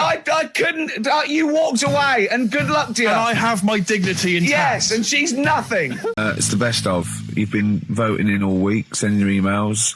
So here's the clips that you wanted. Alright, so, here's the first bit. Where are you going, Lanzarote? Yeah. Where's that? Don't know, Suzanne sorted it out. I said, Lanzarote, I said, is that Africa or is it Spain or Portugal? Just thought you don't know. I went, what do you mean don't know? I goes, well, what's the currency? I went, don't know. I said, Suzanne booked this one, did she? Yeah. I thought, where is it? Is Lanzarote African or? Foreign. Somewhere foreign. I was looking last night, and doesn't look that good. Like one of the highlights of the things it says you've got to do is go and have. Apparently, they've got restaurants in caves, and that's like one of the things they say you must do. So, if that's a highlight, do you know what I mean? Right. So I'll do that. Go and see what that's like. Yeah. When you're on the beach, Carl, do you wear the very, very tight Speedos? No. Do you walk around with them? Sort of longish shorts, Yeah. t-shirt on, probably with a sort of a light shirt on top of that. Right, sure. So quite wrapped up then. Covered up. Do you wear a hat? Because obviously the bald head, there's risk of sunburn. No, I just put a bit of lotion on it. Lotion on there. Yeah. Just have a bit of a wander down the beach, have a look. Yeah. See if there's any old blokes with their tackle out and a backpack. A lot to look forward to, so Yeah. well, there you go. Yeah. Well, we're looking forward to finding out how you get on. Yeah, I'll let you And know. Interested to know what she gives you on Christmas Day. Probably get More anything. scintillating chat after this next song. We've had a lot of emails, Carl. I don't want to sort of put a dampener on your Christmas, but a lot of people have been slagging off Lanzarote. One of them just said, well, one of them just, I don't know if I can find It is Canaria, isn't it? It is one of the Canaries, isn't it? It's a volcanic island covered in volcanic dust. It's very windy, so you have to dig a hole to sit in on the beach, and there's hardly anything to do. That's from Mike Godham, he says, unless you like quad biking. Well, you know, you've seen what happened to No, Ozzy don't Osbourne go this week, quad so don't do biking. that. Not with your little head. There's no protection at all, is there? I don't know what you're thinking. I don't know. At least Rick Mann and Ozzy had lots of hair. Yours would you'd be like Humpty Dumpty. It would crack like a little egg. And then we'd seen, there's no kings or kings horses. So, Yeah, well, they couldn't do the job anyway. No, if you remember. shouldn't really send them. They're not really qualified. Horses not equipped to put send back an a egg medical man like Neil Fox in Yes. to mend But not eggs. some kind of military horse. I bet he's had egg on his face a few times, hasn't he? What, Foxy? Yeah. Most of the series are Pop Idol. Right, Karl. Lanzarote, good or bad? Well, you got to give it a go, haven't you? Yeah, well done. Give everywhere a go. Exactly. That's what I was saying. You know, don't just take the word for it. I mean, if it had said an Ananova, Lanzarote shit, he'd have believed it. Sure. You know, if he'd have overheard it in a pub, Yeah. Lanzarote a crap, he'd have believed it. He'd have seen it on a website that was mainly concerned with monkeys and witches, he'd have believed it. Yeah. As it is. Everybody raves about New York, and when I went there, I thought it was rubbish. Well, you're an idiot then, because there's Subjective possibly though, the isn't it? greatest city in the world, Subjective. along with London. Subjective, though. That's why they have holiday programmes and that, innit? So you see it and you decide for yourself and that. Yeah, but you saw Venice on a holiday programme, as you put it. You went there and you went, it was rubbish, full of black bin liners. Well, it is. Right. Didn't they show them? It stunk. Didn't Judith Chalmers say that? Oh, it stinks here and there's loads of rubbish everywhere. No, she didn't. Did she mention that? Oh, that's what I mean. So it depends what you want from holiday, doesn't it? Well, yeah. But So, you're an idiot if you don't like New York, so next. Anyway, go on, break up, guys. Kiss and make up. Well, the general public are getting involved with Karl's holiday, and I mean, this has been a damning report on Lanzarote. There's not been a positive word written about Lanzarote so far. Wow. It's volcanic, there's no natural water Apparently supply. there's no natural water supply. It's You all have to sit in a imported. hole. What do you think of this, Karl? What do you think of the people that want you to know that you're going to a rubbish place when you can't change it? What do you think of that? rubbish though, will it? What do you mean? Be all right. What do you mean it'll be right? Because I'm going to go there thinking, oh, there's no water and that, and there will be water. No, they didn't say there's no water. What did they say then? There's no natural water supply. Whatever. I'm not bothered. Doesn't bother me. All right. I'm going to have a good time and that. What are you going to do? What's your plan to do? Got a book. What book you got? Rich Hall book. I'm just going to read that. So, Brilliant. and the weather's better than here, isn't it? What's the matter? What's the matter with I've Karl? got something to cheer him up. Someone's emailed in, Emma's emailed in, she said that, for those that know, those in the know, they referred to Lanzarote as Lanzagrotti. Brilliant. He's a bit fed up. He's got 2 CDs for Christmas from a company that's he's been with for 6 years. He's a little bit grumpy about having to answer the phones. Anyway, Educating Ricky. Good, we've settled that then. Go on. the titles that are meant to sort of pull you in. Yeah. We've got what was it? Stocking, Aitken and Waterman. Yeah. You've got It's Not His Vault. And Get a Load with This. Get a load of this. So, which pun do I pick first? I think I'll go for get a load of this. Get a lobe of this. Yeah, get a load of this. Yeah. Well, that's a story about a girl who she was deaf, right, for 4 years, and it happened quite a bit back this. What year? Or was it? I think it was ages ago. Was it? About quite a bit back. She was deaf for about 4 years, having an argument with her mum, it said, which I didn't quite understand, because I don't know how they do that. Yeah. But she was having an argument, and a man pushed her against the wall, and she banged her head, and her hearing came back. Okay. Was she wearing a Walkman and it fell out? And she'd realised, There's no explanation. There's no explanation. Well, why is that teaching me something Right, then? so I knew you'd say this, right? So I thought, right, I'll stick something on it. Do you know that bees are deaf? No, you can't just, no. If you ask someone something they don't know the answer to, they don't tell you something else. Just, I'll tell you something else then. I can't answer that, I'll tell you something else. Imagine that, if you asked a teacher. Look, how do birds fly? Wow, if you're going to do that, tallest building is, I mean, what? Well, That was the equivalent, Karl, of running away when we asked you a question. Yeah, the intellectual equivalent. Look over there, there's a monster. Yeah. Listen, what do you mean? What she? Okay, so her there's hearing no came back. explanation. There's no explanation, or you don't know. well, there isn't one, is there, really? It's a bit What? weird. Did, the doctors, only did thing the doctors not look into it? No, I think they just said, oh, that's good. So again, I don't. Where did this information? Is that if you read this on Is the net? that Is that it? all they put on There the was net? once a deaf woman who hit her head and she And her could hear. hearing came back. It was bizarre things about being deaf. Was there And- three Yeah. was there I've sort got of- that book. Yeah, it's a good book. That Was there 3 Yeah. more pages you just couldn't be bothered to read on? Yeah. No, it was just a little bit, and it Was there a said- little picture, a cartoon picture? No pictures, I just And we read going, it. ow, Look, ow, if you I don't can want to hear. know, if you don't want to learn, you know. Yeah. Okay. It's not his vault. Let me have It's Not His Vault. You got to save this. This has got to teach me something. It'll be an interesting story. Right, It's Not His Vault. This fella, Yeah. What year? Ages ago? Olden times? I'd say in the 70s, Okay. Would you? Any evidence for that? and Does he wear flares in the story? Right. Is that This- your reason? no, it's a bit like Yuri Geller, this fella, right, where Oh, yeah. he's electric, He's electric. and if he walks past the telly would fizz. Uh-huh. If he walked past the radio, it all goes like that. Ooh. His hair stuck up all the time, and he'd be having a bath and everything would be all right, and then the power would sort of switch on in his body, and the electric in his body made him jump out of the bath. So, What do you mean so? What is that so? What does that so mean? You've given us nothing. You've given us nothing. You'd have to at least give us the scientific explanation. Yeah. electric eels have 400 volts in them. Oh, is this the running away again? What was that one called? Yeah, but It's not his vault. But there's a reason not his fault. It's not his fault. I thought it was going to be something about keeping it safe. I think we should do these the other way round. I It's think you not should his tell us fault. the story and then we'll hear the pun. Right? No. Go on. Rick, as you know, there's always junk lying around in this studio, and not all of it is Rockbusters prizes.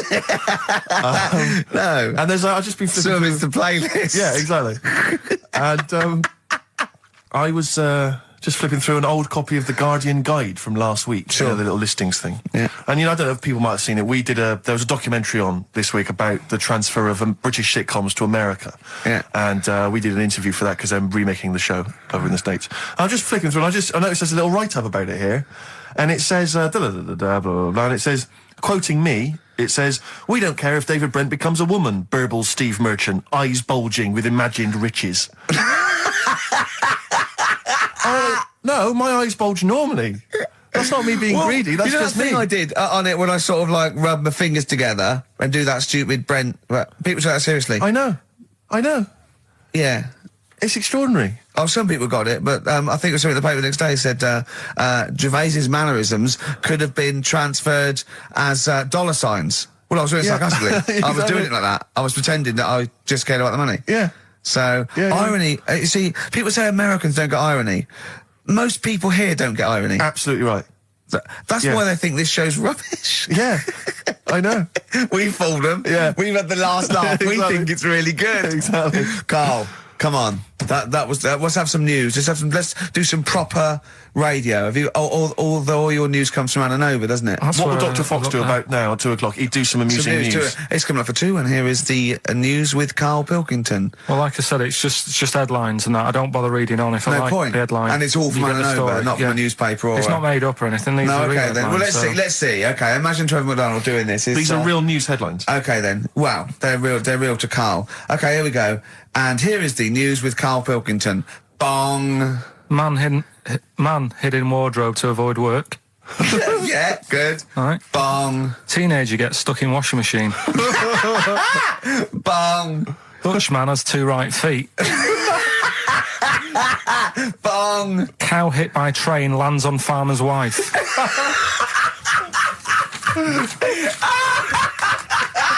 That is the real news to you, isn't it? That's brilliant. I was just thinking the cow flying through the air. Yeah. And the wife going, oh no. Yeah. Oh dear. Dutchman has 2 right feet. Yeah, he's having some operation or something, and They put the wrong foot on him. he's got 2 right feet or something. Well, maybe it was only a right foot that was available. Good dancer. Yeah. Oh dear. What Well, else? in real news, I followed that thing with it was that fella that got into the palace when Bush was there. Right, an undercover journalist, Yeah. I mean, it would have been a problem if he was a terrorist, but it's sort of like, and as the palace said, you know, all our tests are to expose terrorists, not journalists. Yeah. I just think it was no big deal, really. Yeah. I think it was much more big a deal for Well, I the think it was- journalist than anyone else. It's like, well, okay, well, all the journalists in the world can pop up as long as no terrorists get in. Yeah. We're all right. Exactly. Yeah. A bloke just got through a terrorist. No, an ice cream seller. Yeah. That's all right. Then. It was like they're waiting hand for thinking, I can't believe it, it's Baz Bammingboim from the Daily Mail. Yeah. And I think that's Gary Bushell. That's fine. That's fine. Don't worry about it. Yeah. But it was just that all he did wrong though was just lied on his CV. Well, I think he did. But everyone lies on their CV. Of course. Of course. Everyone Actually, gives references. I don't think I've ever done a CV. I tried to lie. I did one once when I was at ULU and I was an events manager. I applied for a job at Radio 1 for events manager. Didn't even get an interview. Yeah. So I just stopped the CV lark. Sure. And I just, you know. The one knocked back and that was Exactly. it. No, well, yeah. So, You've lied on your CV, have you, Karl? Yeah, loads. Yeah. It's just it's like someone from Little Britain. Yeah, no. Yeah, loads. Yeah, go on. Come on. there was one Radio, when come on. there was a job going at Granada. In fact, this isn't even lying, and I still didn't get the job. Go on. right? But Well, you Granada, don't get a job just because you don't lie. It's not, have you lied? No, you got the job. Yeah. No, but there was they ask you loads of stuff, don't they, that you think, well, that's got nothing to do with the job. I don't know why you're bothering me, asking me certain stuff, right? Qualifications, things like that, yeah. Yeah. But, well, it was languages, Yeah. right? What did it say? It just said, you know, put your name, put your address, languages, right? And, What? Oh, yeah. And I You don't speak any other languages, do you? well, I just thought English, quite good. You didn't. No, I did. Honestly, asked Suzanne. I think you told me this before. Did you really put English quite good? Yeah, honest to God. Didn't hear back. Well, you know what they meant now. That you know what your error was, don't you? Are you fluent in French, German, Chinese? Yeah, but I didn't want them to think I've got loads of big words and that. Do you know what I mean? Well, I don't use loads of big words and stuff. No, they There's meant, no do you point. speak any other languages? It's any other languages, Karl, not the They one assume your that you native can language. speak English because you're filling out a form. Yeah. Oh, well, it's like language is none. Yeah. They assume you can speak something, and they'd probably think it was English. And to put quite good when you are English, Yeah. English is your first language, yeah, I'm quite good at it. I see your point, though. It's true, though, isn't it? I'm not sure quite good is accurate. No, poor. English, weak. Poor. Weak. You didn't get the interview, no? What did Suzanne say when you told her you'd put that? She just laughed. It was too late. It was too late to do anything. How's her hair? Do you want to talk about it? Right, she's off today, so... Is it alright, is it? Oh, she's listening, you mean? She's at home today. But it's probably alright now, isn't it? Because a bad hair day, it doesn't last. But it'll be nice. It'll be a little nice, not today. You're scared of her, aren't you? No. I mean, I don't want to... You've learned your lesson that, you know, you can't talk about people like that because it upsets them. Well, plus I can't do it all now because we're doing Pulp Fiction later and it sort of involves her head. So... Brilliant. So excellent. There's me thinking that you're being considerate. Yeah. All worried about... I want to tell you about Brian Blessed climbing Everest. And for some reason it made him... it played havoc with his belly and... He followed through and he had to clean up. Shut himself? Yeah, using ice and snow. Why are you telling me that Brian Blessed... in what way is telling me that Brian Blessed shit himself once in any way educational? Because I was saying how he was climbing Everest, right? Right. I give it to him, he's an actor and that, but he gave that a go. Yeah. Right? It played... What's the point of that, you'd say, wouldn't you? You'd say, God, he's you know... So he's alright. Me doing a boxing match for no reason is rubbish, but him climbing Everest and shitting himself... Yeah, he did that. It's commendable. Right, and he's only going to, like, go and do it again. He's going to climb it again. Yeah, but he might not shit himself this time. Yeah, but what's the point in going? Nothing's changed up there. Yeah, good point. Yeah, Where's been? Well, it has. They've probably cleared it up by now.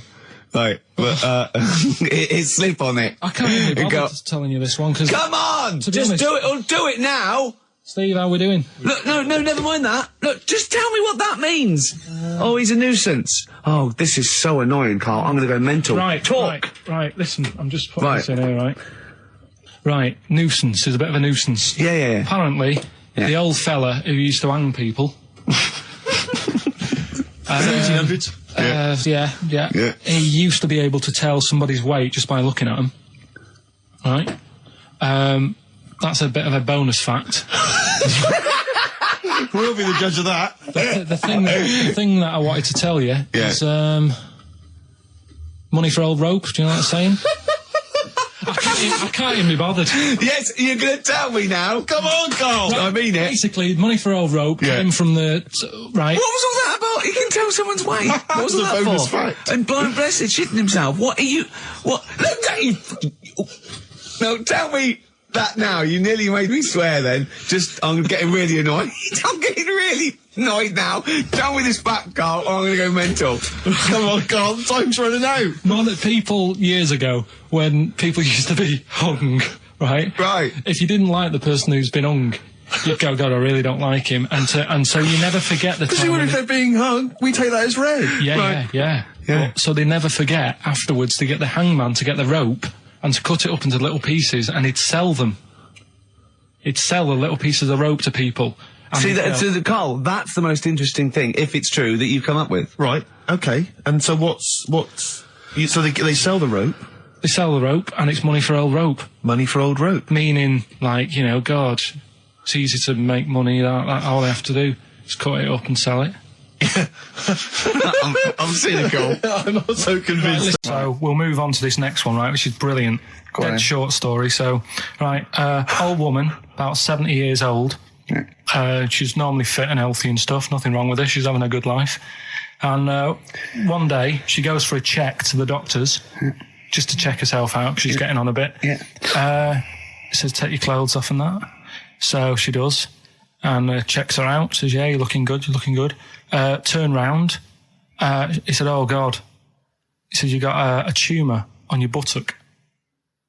Right? So she goes, oh, what, can you do anything to sort it out? So they go, yeah, we could book you in for an operation. It's best if we remove this. Books are in for an operation. Operation day comes, strip her down and that. They're all stood round, the doctors. Start to operate. It only turns out it's a pork chop that she sat on 5 years earlier, and it had stuck to her buttock. Right, Carl. I can forward you. Listen. Serious. Right, okay, Carl. I'm telling you now. I'm leaving. I'm never doing this show again. No, I'm serious. Honestly, you're talking. I've never had such. What do you mean you couldn't believe it? No, when I read it, I said, I've got to tell Ricky This that. woman had a pork chop stuck to her arse for 5 years, you mental case. Of course she didn't. But like I said to you, though, the reason I did this was to get that kitchen, right? Now, Brilliant. as we speak now, right, Builder's in the flat. He's been annoying me. Of course he has. Of course he has. What's he been doing? When he turned up on Monday, right? Yeah. Wanders in, and the first thing he says to me is, said, the pub across the road, is it any good? I said, well, it doesn't matter, does it? You're working on the kitchen. Think of saying that to a builder. Probably making conversation. Probably meant, do they do a toasted sandwich? Because I've got a half-hour lunch break, not an hour, like Karl Pilkington. So I'll probably go and get a nice, cheese and tomato sandwich. Is that genuinely what you said to him? Yeah. The first thing you Yeah, said so to him? Suzanne had a go at me saying, why have you said that? He hasn't even started on it yet. I cannot believe that. You're unbelievable, Karl. And you say it's us that are rude, crass, I wasn't being thoughtless. rude. I just was letting him know. Do you know what I mean? I know what He they're up knows to. what he was there for. He had it down on his little docket. Do the kitchen this week. He didn't come there and go, what did I come out for? Was it to go to the pub for a week? Why am I wearing these overalls? Yeah. Who's the little bald mank twat insulting me? Let me just check. Let me call the head office. I wasn't having a go, though. I mean, they should have finished it yesterday, and they're there now, right, on their own.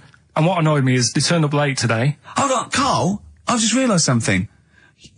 They're probably listening to the radio. This, I assume, tuned to XFM, isn't it, in your kitchen? Yeah, but they don't know it's me, do they? You know what I mean? No.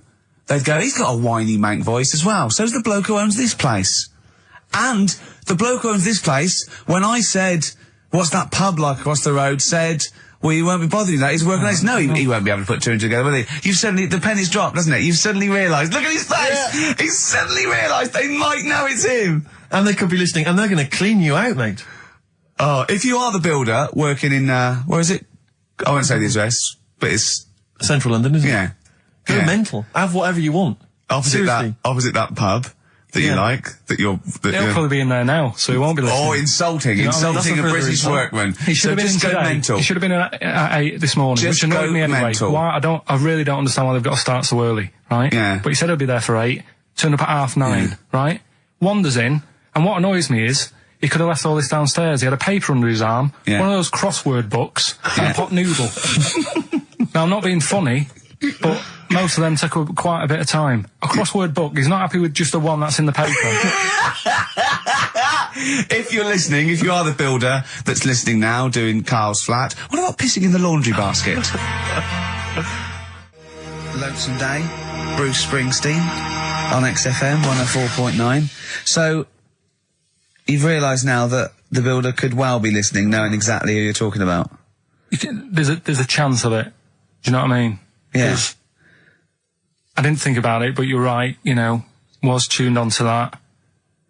I think he did flick it on, thinking about it, thinking back. If so, yeah, he's probably listening now. No, he probably isn't. He probably is about half hour. If he's got any sense, he turned it to Heart or Virgin or Magic or something. But, there is a chance. Good advice to the listeners. Yeah. If you've got any sense, if you finish your crossword puzzles. I think, according to our figures, there's a 5% chance of him listening to it. Yeah. So, if we want to be accurate. Although he is in a house with it tuned to that, so I think it puts him right up to 50% straight but away. then again, Rick, he's got a job of work. So why would he be listening to this show? Well, he's doing a crossword at the moment. Yeah, well. You better hope he's not listening. Well, I mean, they do annoy me. I'm sticking by it. Yeah, anyway, go on. about You builders. might as well keep digging. Yeah, go on. No, I'm just saying they do annoy me, the way they wake you up at 8 and then... Well, that's when they start work. Because I told you, I mean... Oh, we'll leave that one then. Yeah. No, but it's like the other day when they came in, I always like to test them. Do you know what I mean? When I had some work done on the last flat that was in, right, that was renting, the builders were in, sorting the shower out and that. They woke me up about 7:30. Yeah. Right? Were you in the shower? No, Good thing about cleaning this shower, there's never any hair down the plug hole. Yeah. Right? So, I left early to come to work, right? Sure. And I thought, I wonder what they're doing. I wonder if they have started. So I walked back to go back in. They'd left the flat and they were sat outside having a Starbucks. And it just annoys me that they couldn't do that first. Do you know what I mean? Have your breakfast first, then come and wake me up. But don't wake me up to then get me out of the flat and then say, right, let's go and have Well, breakfast. they've probably got to get in, haven't they? What for? What for? They can put all the tools in the little lobby bit. Do you know what I mean? Yeah. Just winds me up. Sure. Now, the thing is, the guy today who's doing the tiling, well, that's narrowed it down a bit more, right? When I knew he was in there, I went out for a bit, had a cup of tea and a bacon butty, right, at a cafe. And I went back and I was really quiet, put my key in the door and opened it really quick to see what he'd be doing. And he had actually started work, so fair play to him. What if he'd just been exfoliating himself naked on the kitchen floor? Yeah. I'd say, right, caught you. Don't use my exfoliate. Yeah. So, yeah. Go through if you're listening, go through the wardrobes upstairs. Go through the wardrobe, get some stuff, yeah. They won't get anything. I've put everything in places where they wouldn't think of looking. For jewellery and stuff. So you're thinking that where have you put the jewellery? I'm not saying. Go on. So you're thinking that they're going to thieve from you as well? Okay, so if you're listening, don't think about the obvious places when you're looking for the jewellery. No. But I do things like, I would do things like, you know, just pop a little bit of urine, maybe in the salt cellar or something. Yeah. Just do something. I'd say what I do is I take the toothbrushes in the bathroom, just pop them in the toilet, flush it, and then take them back again, just pop them back in there. Leave them nothing, leave them out. Yeah, all in the same bed. Oh dear. So if it was the last day, if you had one day to live, okay, what would you do with your day? Now let's assume that you're not in a state of ill health. There's not much you can do, though. It's just the end of the world. And what do you mean there's not much you can do? I mean, that's what we're asking you. It's the last day of your life. It depends, doesn't it? If we're all in the same boat, if someone says, oh, unlucky, without bitterness, like, oh, we accidentally exposed you to some radiation poison, you got a day, or if it was like, there's a meteor coming this way, we're all in the same boat, I think it would be different. It depends whether it's you it would make no and the rest of the world. No? I'd do the same thing. I'd steal a car and go joyriding. But like go mental. I'd be smashing stuff, I'd be knocking people over for a laugh. I'd be going crazy. It'd be like Grand Theft Auto. Right, It would be extraordinary. Brilliant. Driving through parks. That's what I did the getaway. Yeah. I tried to play it seriously. Within about 10 minutes, I was just going around areas I knew, trying to knock people over. Yeah, I don't think I'd want to do that much. Seriously. You can watch telly, because you might not know how the thing ends. Sure. Yeah, be a waste of time. You could watch 24, couldn't you? If you had a day. Yeah. On DVD. Do that then, do that. Do that, yeah? Well, but I mean, let's be honest. Let's say you can take all the money out of your bank account. You can fly anywhere in the world. You can do whatever you want. Well, not a long flight. You could. Well, no, but you've got your Australia, you wouldn't make it, would you? No. Why wouldn't you go to the monkey sanctuary down in Cornwall and just go around cuddling as many monkeys as you can? I'm going to tell you something now. Go on. Go in there next week. Are you? Yeah. Taking my mum and dad away, because like Suzanne's mum and dad. What, you're donating them? Most people put them in a home. What are you going to say? Even monkey sanctuary is cheaper. Taking them down, taking them down to Cornwall. Hold on, I thought you said you'd never go away with parents again. No, but that was Suzanne's mum and dad. Oh, is this to get even or something? So we'll do that, and then we'll can it, then. That was your outing. You're phoning both sets of parents over and goes, right, you won't be seeing us ever again on holiday. We've taken you away, Be careful that the monkey people don't buy you off your parents. Yeah. And don't make sure they don't leave any of the monkeys' food in the telephone box, because Dad'll have that away. Yeah. No. I was talking to him about that the other day. About the nicking in phone boxes. And he should we just explain that to people? They live in a small village in Wales, and it's like one sort of utility store, and when it's shut, they leave you shopping in the telephone box across the road. And Karl's dad found out about this and goes and helps himself. Yeah, to other people shopping. That's terrible. Yeah, go on. And I was talking to him about that, saying, have you picked up any surprises in the phone box? And he said, no. We were talking about other stuff he used to do. One of them used to be going in this supermarket, right, in Manchester. Yeah. Needs a new pair of shoes. Yeah. Go in, take a new pair off the shelf, pop them on, leave his old ones there. Really? And walk out again. Yeah, brilliant. And then you go in after and buy his old ones back like an idiot. Yeah. You'd go in the next day. They look nice. Yeah. My dad's got a pair just like that. I've always wanted some. Can I have those? Well, we came in to a big bunch of stuff. Dropped off was it Becky from Marks and Spencer? Just like lovely stuff. Food, presents for the cat, books, just, to Ricky and Steve. Ricky and Steve who do the show. Right, Ricky Gervais and Steve Merchant. GQ presenters of the year. Creators of The Office, right? Award-winning. Karl's looking over, I go, maybe, it's not for you, no. And then he told me why he's grumpy anyway. Go on. Do you know what XFM are giving everyone? How long have you been here? About 6 years. What are you getting for Christmas from XFM? 2 CDs. Is that of your choice, or do they choose them? There's a list of about 30. Right.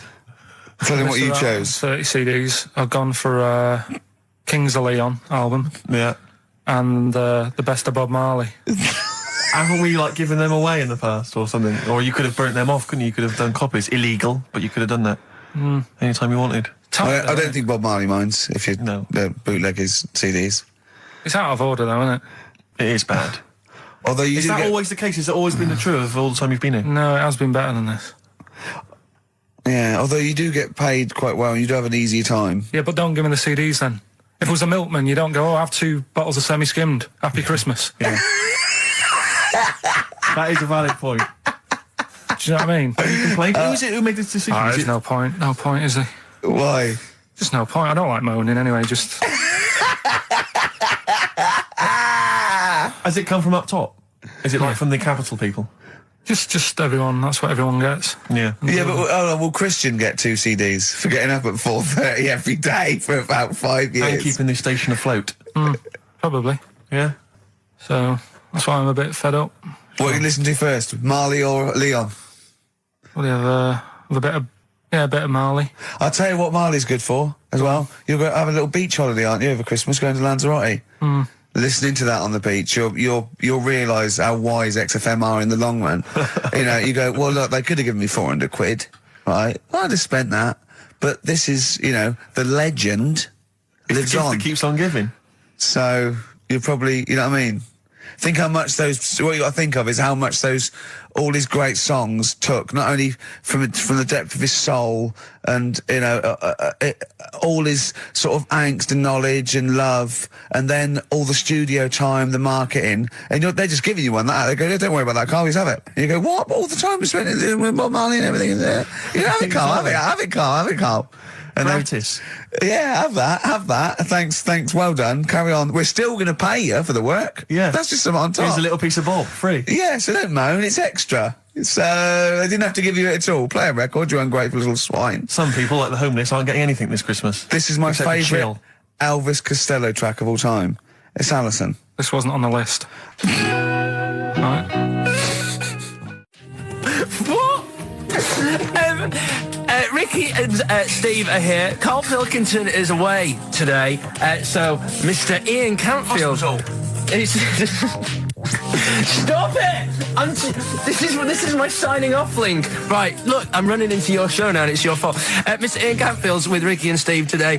Jimmy Carl's on X-List duty tomorrow. If you didn't get a request in, I'll see you 10 o'clock next Saturday. Merry Christmas. XFM.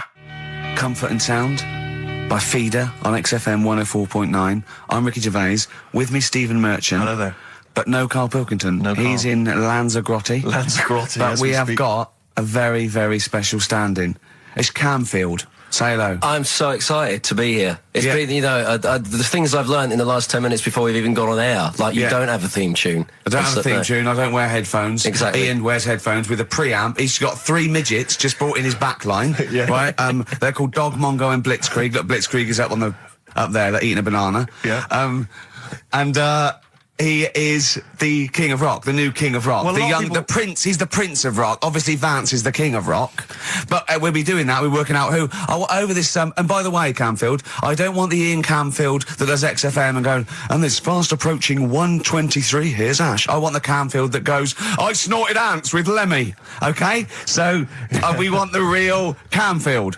All right. I bought in Metal Christmas. Is that all right? That's my only request from this show, that we do play Paul Di'Anno's version of Santa Claus is Coming to Town. The rest of it's over to you. Yeah, we're going to play some Christmas tunes. We're going to play some, our favourite hits of the year. But mainly, this is the rock programme. This is the rock programme. What worries me, Rick, is there's a lot of people who listen to our show and they're not regular XFM listeners. They just kind of crawl They're out not of their regular morphine people. stupid on a Saturday afternoon, put the show on. So they might not be familiar with Well, Ian Camfield is a young man. He's been in. He's about 14. He's been in radio. It's weird. He's 14, but he's been in radio for 15 and a half years. Yeah, extraordinary. He was weaned on the milk of a Vance. Yeah. Right. And he's going to be the new. He's going to be the new rock god, aren't you? Well, I'm trying. Yeah. No DJ Camfield. Just go, yeah. Right. And over the 2 hours, I want to work out the 4 pillars of rock, right? I want 4 names, 4 pillars of rock, right? Huge rock pillars, and then I want the king who stands astride them like the archangel of metal. So we'll be asking Ian every few minutes. We're asking, right, who's your first pillar of rock, and then keeping the one that stands astride them. Okay. And how many do we need? Well, we need 5 names then, don't we? The 4 pillars of rock and who stands astride them. Right. Okay. Like the Overlord with these Axe Attack albums. Yeah. Yeah. This is Oasis. Was it last week? There was a programme on about the child who was older than her mum. A child that was older than her mum? Yeah, right, which he was looking forward to as much as Oliver, the Humanzee. Humanzee, yeah. And I didn't see it in the end. Did you miss it as well? I missed it. So and is what it is this little girl, and she's got an ageing thing. So he was telling me about this. It's all from him. He went, and what it is, right? She's about 5, right? But she's aged, so she's actually 90. Right? And I went, oh, God, really? He went, yeah. And then he went, could she get served in an off licence? I went, no. He went, well, that's not fair. I went, what do you mean? He went, well, I said, she's 5 years old. She's a 5-year-old girl. He went, yeah, but she's got the body of a 90-year-old. So, oh, God, let her have a fag. Wouldn't you let her have one if she... If she asked? Yeah. If you worked in an off licence and she wandered in, right, and... So she's 2'6". Well, I don't know because I haven't seen it. I don't know that much about it. Yeah, she's a 5-year-old. She's 2'6". It's just an ageing process, which is a degeneration of the cells, like what ageing is. It doesn't mean she grew into a 90-year-old woman with a scarf No, exactly. going around the streets. What did you imagine it looked like? I don't know. I mean, she's ageing fast, yeah? Yes, but it's more to do. It's not. Yes, yeah. Because it was saying that her mum and dad are pretty stressed out about it, and I kind of thought, well, you'd be forever buying birthday presents. It's not like she's morphing through various ages. Like, my God, look, she's 58 today. 59, we can't keep up. Well, how's it It's work? not that. It's not like she's it has the same effect as aging on the body. So at a cellular level, there's a degeneration as quick as if she'd gone through. I don't know. I got this from you. I'm guessing, Karl. It's not like she's watching Top of the Pops one week and she's loving it, then the next week she's going, I can't understand what they're saying. It's not like music it's all in my bland day. dance. I remember when I was 4.5. They were real bands. Now, that S Club 7 were excellent. Yeah. But what's this tripe? S Club. But if she wants a fag... She's 5 years old, Karl. But she's got to experience everything in a short spell of time. Do you know what I mean? You've got time to sort of... I think you're thinking of her life like that Fatboy Slim video, where it starts off as something crawling out of the sea and then it evolves really quickly over 3 minutes. I think that's not the case, Karl. Her mind isn't... She isn't aging in her mind at the same time. No, she's not living a whole life in 3 weeks. It's just her body is degenerating quicker than it should. So if you worked in odd bins, you wouldn't serve her with a bottle of wine? No, I probably wouldn't. Well... Unless she had some ID, which That's would a probably bit cruel, be fake. isn't it? I said, well, on that and on top of all her other problems, he wouldn't even give her a glass of... Yeah, a bottle of wine. And her ID wouldn't look right because she's ageing all the time. The photo would never match. Yeah. Look at my hair there. That was last week. Well, it was 2002. Exactly. Oh, dear. We don't know enough about it, so... No, I haven't seen it, so maybe we should apologise because that could sound callous and cruel because I don't know what the whole... It was just the title. The vibe of the... Yeah, I know the title that it was excited something you. like, I'm older than my mum. No, it's the child that's older than her mother. Well... Yeah. So that was weird. There was some good stuff on in the week. You missed that, did you? You didn't watch that? Didn't see that. Saw... Maybe someone have it on video for you. Yeah, if you taped it and you send it in. Watch it on fast forward. She'd really age then. Imagine that. Whoa! Karl just remembered we've got Cheeky Freak of the Week to fit in. I don't know what to do. What's your Cheeky Freak of the Week? Quickly, just throw that away. Right. Well, it's just like we look at cheeky freaks. Is this show offensive in any way to some people, do you think? Ding dong. Got any buns? Oh, it's the Elephant Man. Go on. Right, well, it's a bit of a problem for you, this one, Steve, right? I'm chucking it forward to you. Remember the Cheeky Freak of the Week that we were talking about? That illness where people age quicker? The 5-year-old girl that was older than her mum, and he said to you, what if you ran off like you wouldn't serve her fags and beer, and you went no, you went why not, and you went because it's a 5-year-old, right? You went, oh, she's got enough problems, give her some fags. You remember that, don't you? Sure. Yeah, right. So another dilemma for you, right? Picture this: you're running a restaurant, right? Door goes, right? Few people, most of them look normal. You notice the woman at the back, crawling on all fours. Top half is woman, right? This is real. This isn't like a comic or anything. This is on, on the internet. I've seen it. They're called dog people, and her legs just come straight down. They're like little twin legs at the back, and so they walk on all fours because it's easier. Dog people, right? Yeah, not dog people. They're human beings with deformed back legs, so they walk. It's easier for them to get around like that because they can't stand up because they can't stabilise, and also it comes straight out of their hips. Right. So you're running a restaurant. It's a busy night. You haven't really got time for any hassle. She comes in. Would you serve her? The premise being what? That he doesn't serve dogs? Because the restaurants don't allow animals in. Right. So it's a dilemma. It's not a dilemma. She's not a dog. She's a human being. Yeah, I put a plate of meatballs on the floor, and she tucks in, and a little glass of, a little bowl of wine next to it. He turns round, there's the woman older than... Get away from that plant!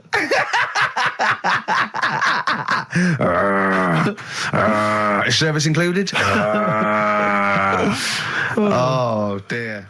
Talking of cheeks, Karl, have we got another instalment of Cheeky Freak of the Week this week? Yeah.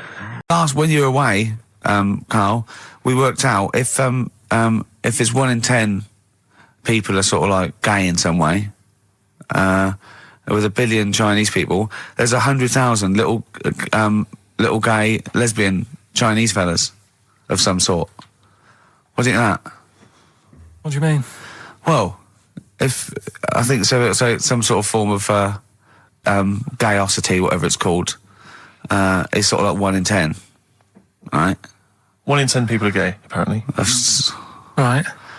That does seem a bit high, though, doesn't it? I thought it was lower than that. What? You mean more than that? Yeah. I don't think so. I think that's of any sort of nature, anything. But what time did they do the survey on the streets as well?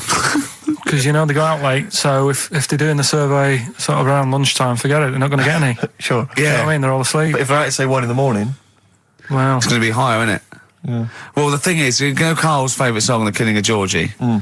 A little gay fella goes out and he gets beaten up and that.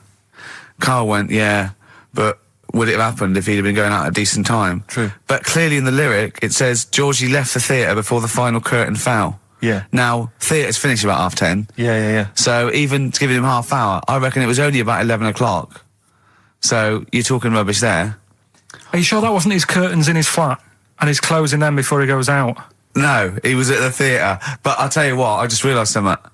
Maybe where most people were going home after theatre, he was just going out. Exactly. That theatre to him is like a matinee. Exactly. Isn't it? He's off out clubbing, isn't he? He's off down, he's going to get some amyl, he's going to get a couple of butt plugs, and he's not even going to start dancing till midnight, is he? Have any of us ever met any gay people? It's just, our view of them is, I don't know. Email in if you've met a gay person. Tell us where we're going wrong. Yeah. Have any of us ever met a gay person? The way we talk about it is just like, have we ever met Chinese people? I've seen them out there wandering the streets, but I don't think I've ever had a conversation. No, here's the irony. I definitely know and have met more little gay fellas than little Chinese fellas. Yeah. Have you ever had any little Chinese friends? There was a girl at school who was Chinese, but she was kind of inscrutable. I couldn't get close to her. She was sort of mysterious. Right. Rockbusters? Yeah, brilliant. Right then, this is where I give you a little cryptic clue and some initials, and it sort of makes up a band or an artist and stuff like that. Yeah, sort of being the operative phrase there. Yeah. Let's see how he reads this clue. Yeah. This is going to sound like Oscar Wilde. Clue number 1. 3 different clues. Clue Oscar number Wilde 1. was Chinese, apparently. Was it? Yeah, it was illegal then. Right. Will you leave the entrance to my garden alone? Sorry? Right? Will you leave the entrance to my garden alone? Are we back on the gay thing, or is this... This is the clue. That's the clue. Right. Clue for Rockbusters number 1. Just leave the entrance to my garden alone, will you? Right, that doesn't count because I know what it is. And what were the initials? What are the initials? GG. Correct. Yeah, right, but you've got to pronounce the artist correctly. I'll pronounce the artist, because I know what it is. Don't ruin it. No, but when the answer comes, I'll pronounce the artist. Right, can we just focus, please, on the quiz? Go. What was the clue again? Give it again. Will you leave the entrance to my garden alone? Stop messing with it, right? GG. Okay. Right? Next. Doesn't count. Next. Incorrect. Don't phone, but you can send a message on my mobile if you want, right? That's T. It's another little easy one. And the last one, we were sharing out the male sheep. Right, that doesn't count either. Can we just I know what that is. I know what that is. I don't care. We'll come to that later. Yeah. And number 3, we were sharing out the male sheep, and I think I got the best one. Right? DG. DG. Yeah. So quickly again, will you leave the entrance to my garden alone? Stop messing about with it. Yeah. Right? GG. Yeah. Don't phone, but you can send us a message on my mobile if you want. Right? That was T. And the last one, we were sharing out the male sheep, and I got the best one, so that's good. Right? DG. All right, ricky.gervais@xfm.co.uk. Have we got any prizes? Do you want to have a look? Well, don't worry about it. Don't worry about it. Have we got any prizes? Just, look, the clues are rubbish, the clues don't work, the show, this is pathetic. Play a record. That's what it should be called, and the clues don't work. Blur, out of time on XFM. Well, we're not out of time, we've still got an hour left, boys. Hey! Luckily. Brilliant. A lot of emails, obviously, about the Chinese. People as fascinated as we are. I don't want to discuss it, interminably, Rick, because there's so much to say, and we've said most of it in the past. Yeah. Get a couple of emails. In fact, I think, Karl, you told us this information. Remind me of it again. If all the Chinese people in the world were... We're in a line on that, because there's loads of them, you'd never get to the end of it. Right. No, it's not that. If all the Chinese people formed a line and started walking out of China, you'd never get to the end of it.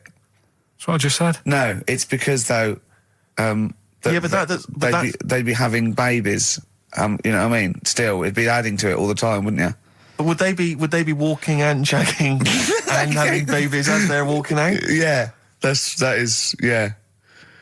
I'd love to see someone organise that. Maybe the Record Breakers team. I tell you what, I'd love to see Ross McWhirter or Norris, who is it? Who's the one that's alive? I forget Norris, I think. Norris, right? I'd love to see him to coordinate that. Yeah. 1.2 billion little Chinese fellas. Boy, girl, boy, girl, boy, girl. Yeah. And where are they walking out of China? Which exit are they taking? They're taking the... Through Tibet? Or? I think it's the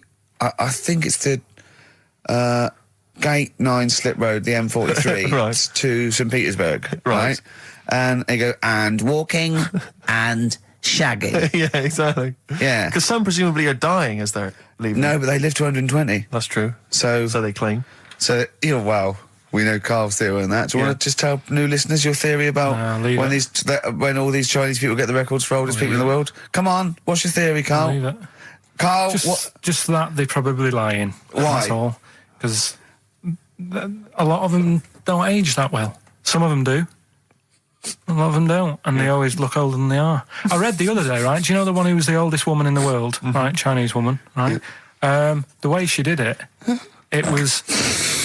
She didn't die. That was her secret. Yeah. What she did, she got up every day and didn't die. No, she was like awake and that, and then she'd have 2 days just sleeping. Right. So she wasn't really that old. How do I, Karl? I was watching. Did you watch The Mammals in the week?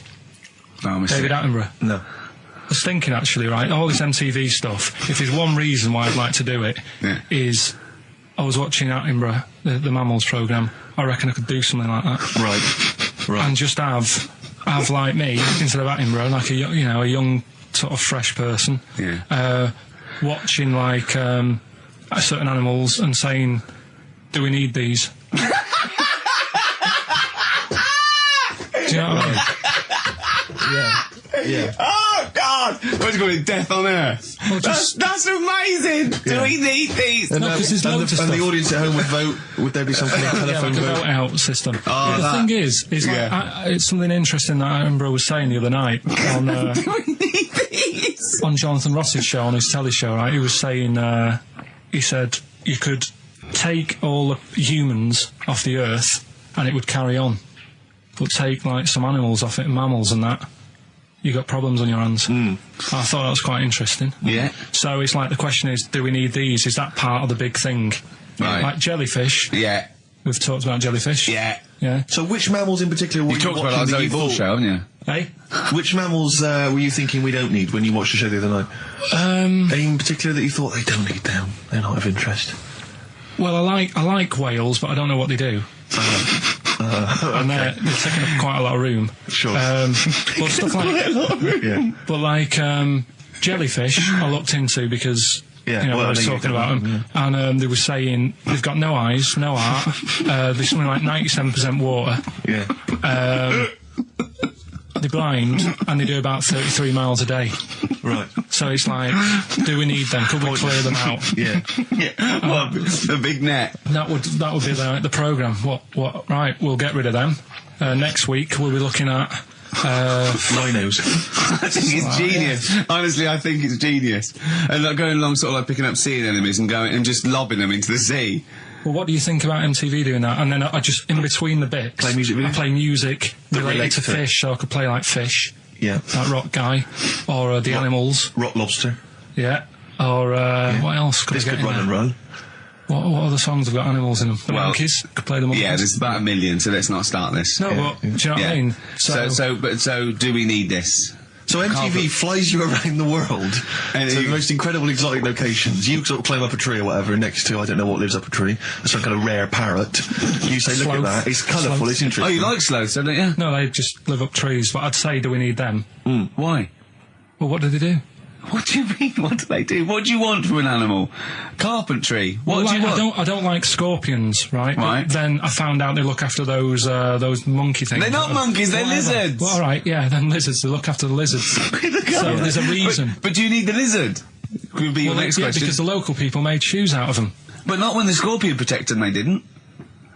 All right, we don't need them then.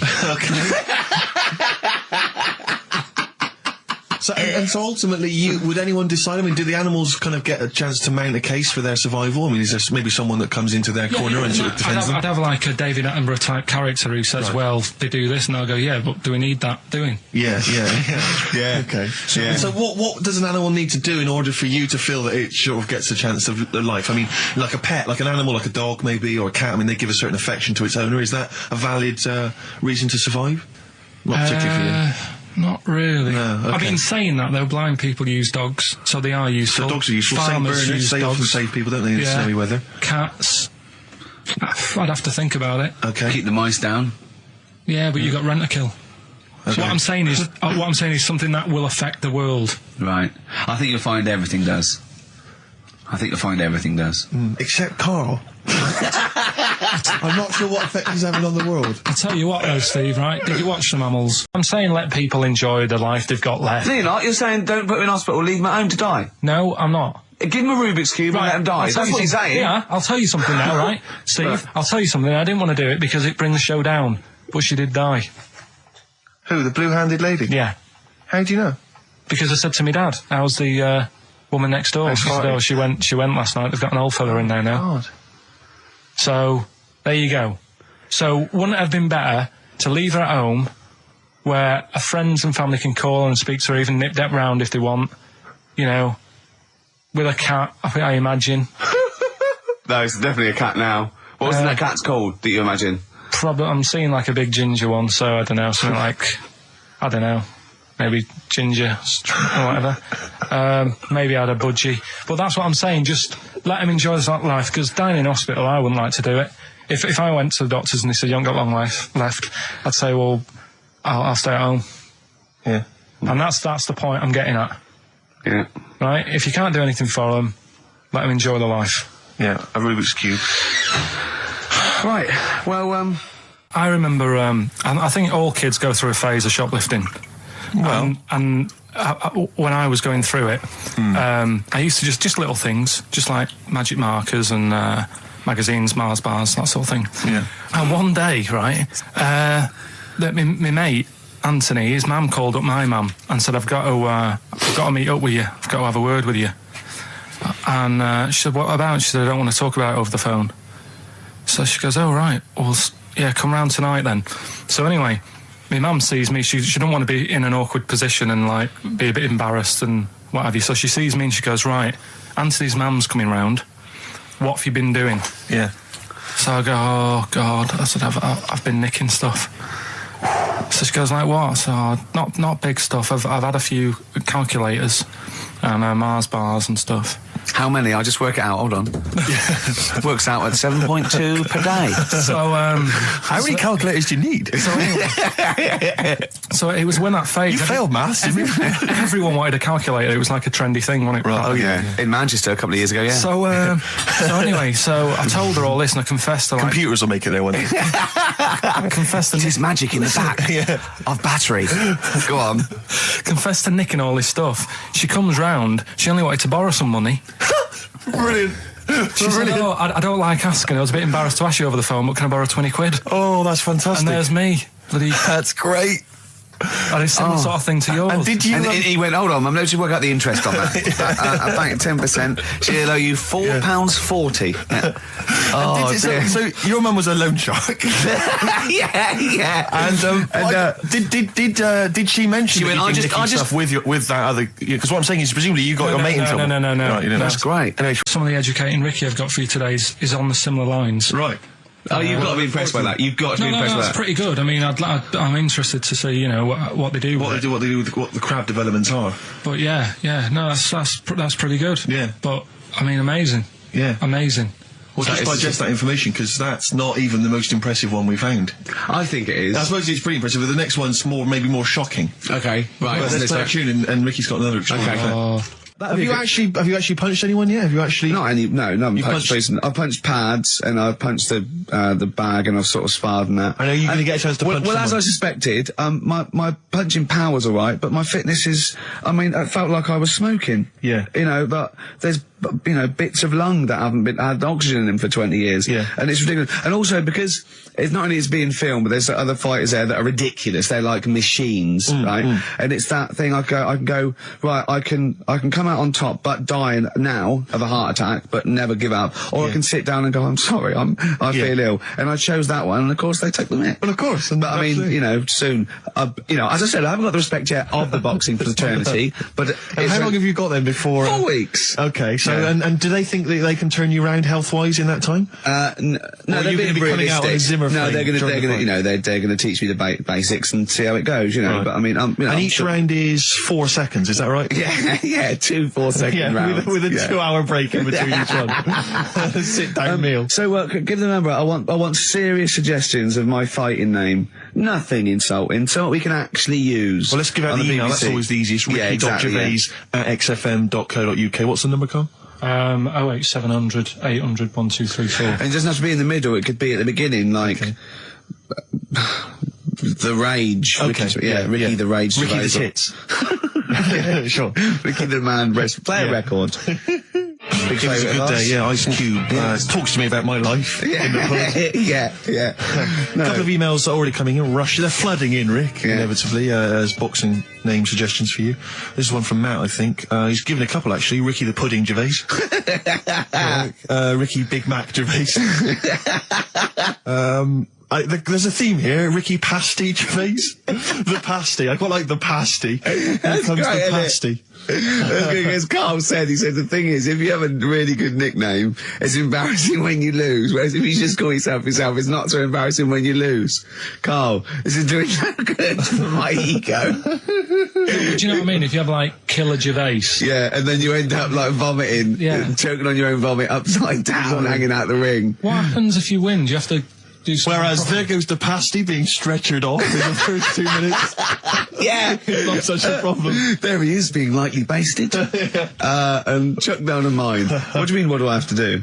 Say if you beat Grant, say if that happened. Yeah.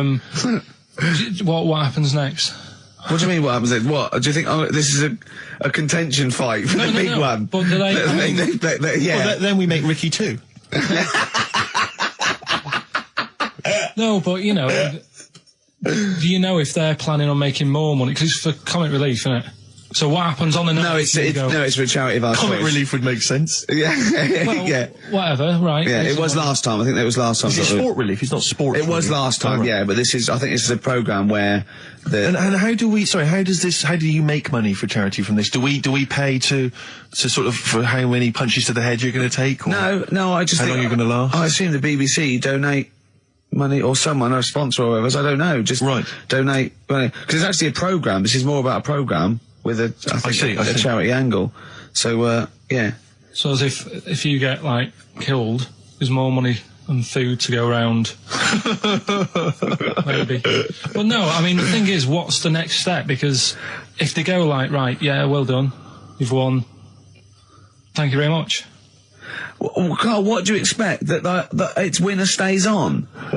Yeah. Like in a fair, where I go out there and I let people punch me. on Bird of Manning. Yeah.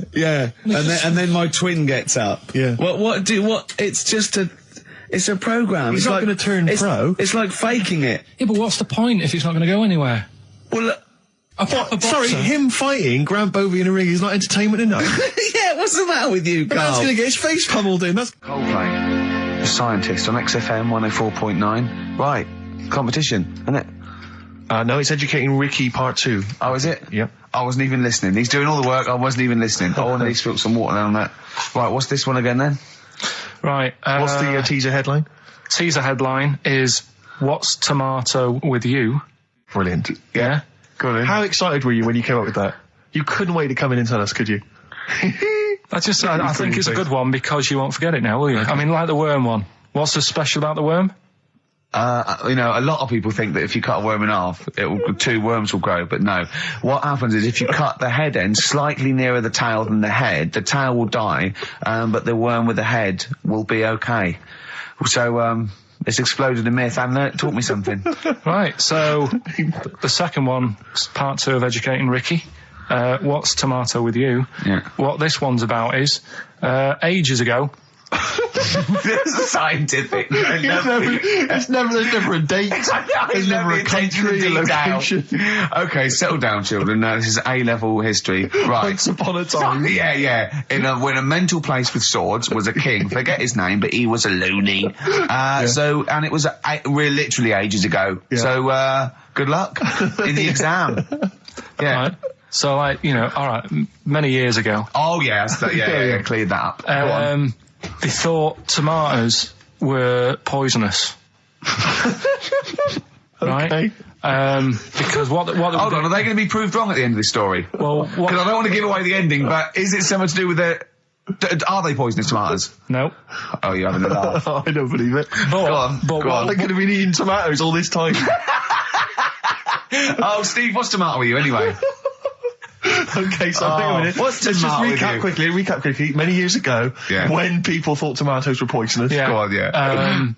Well, they didn't know they were poisonous then because they were still eating them. But what was happening? Well, they're not. But they're not poisonous. But hang on a minute. All right, and it's not. I'm just going to listen. I'm not even going to talk. Okay, I'm not going to tackle it So, anymore. if you remember, years ago they didn't have like pottery plates. They had lead plates.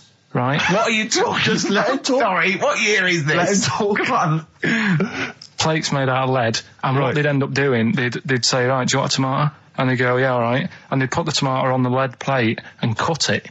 And because of the acid in the tomato, right, it would sort of make the lead runny, and the lead would go into the tomato, and they'd say, oh, it's lovely this, and they'd be eating it. They'd get food poisoning, lead poisoning, what have you, and they'd be really ill.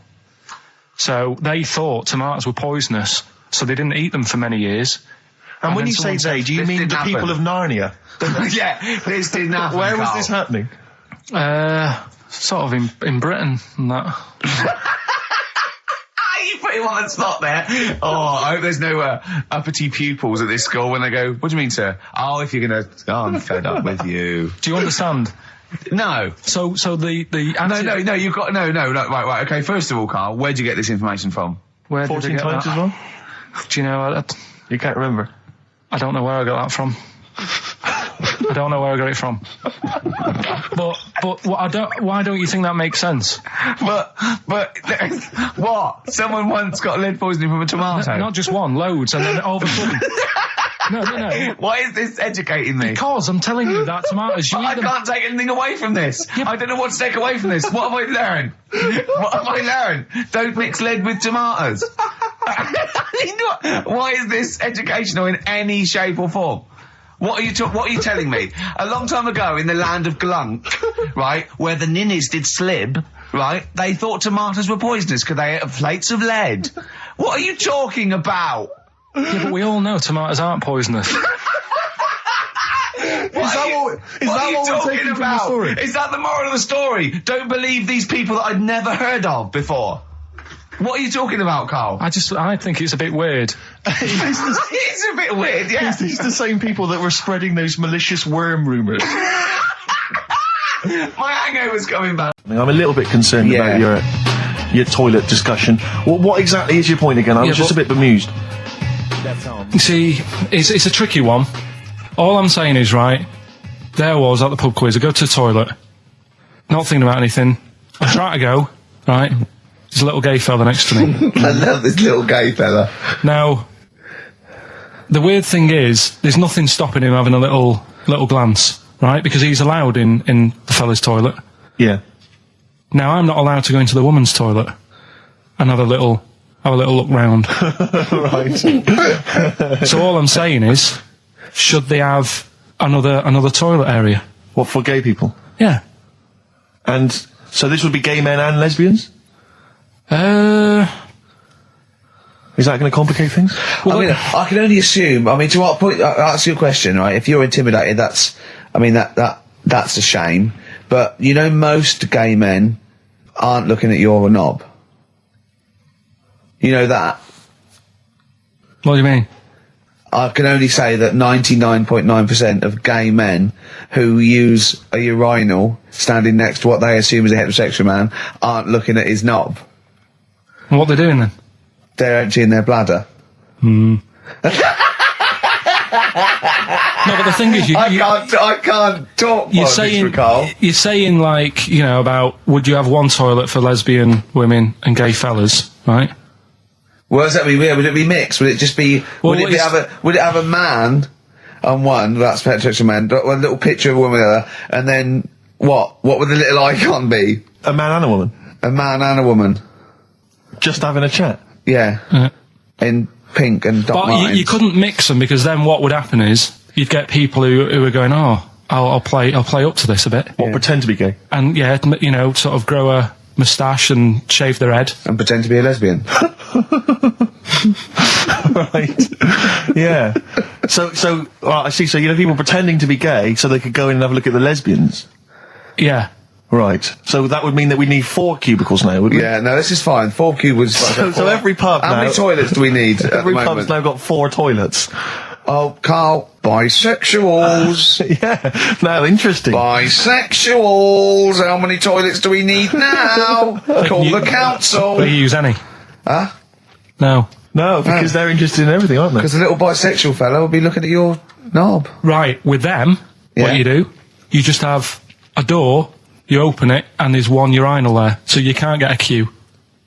They have to sort of wait. I just thought that, well, why can't there just be a thing between the urinals? So no one can look at anyone else's knob. Wait a minute. Just to go back to Ricky's point, what stops, even if we've got the toilet for gay men, what stops the gay men who want to have a look at your willy going in the regular toilet and pretending that they're straight? Most men don't wear gay across their head. Exactly. They don't have a tattoo. There's no branding yet in the British house where they have to declare. So we're going to have to expand this. So we've all got to carry identity. Do you know you can see a gay, can you? Coming a mile off.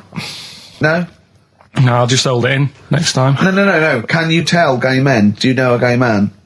I'd say, probably, if you did if you lined some people up and said, point them out, I reckon I'd get... But hold on, we're not talking about people dressed in leather with the arse cut out and an handlebar moustache. Yeah. We're talking about, the everyday, non-seen... of course. Yeah, but I mean, suppose I put you in a room and there was 10 naked men, right? Yeah. And there's 5 gay men and 5 hetero. Could you walk along that line looking at those gay... Am I naked? No, you don't have to be naked. Why would you have to be naked? To catch them out. How would you catch them out?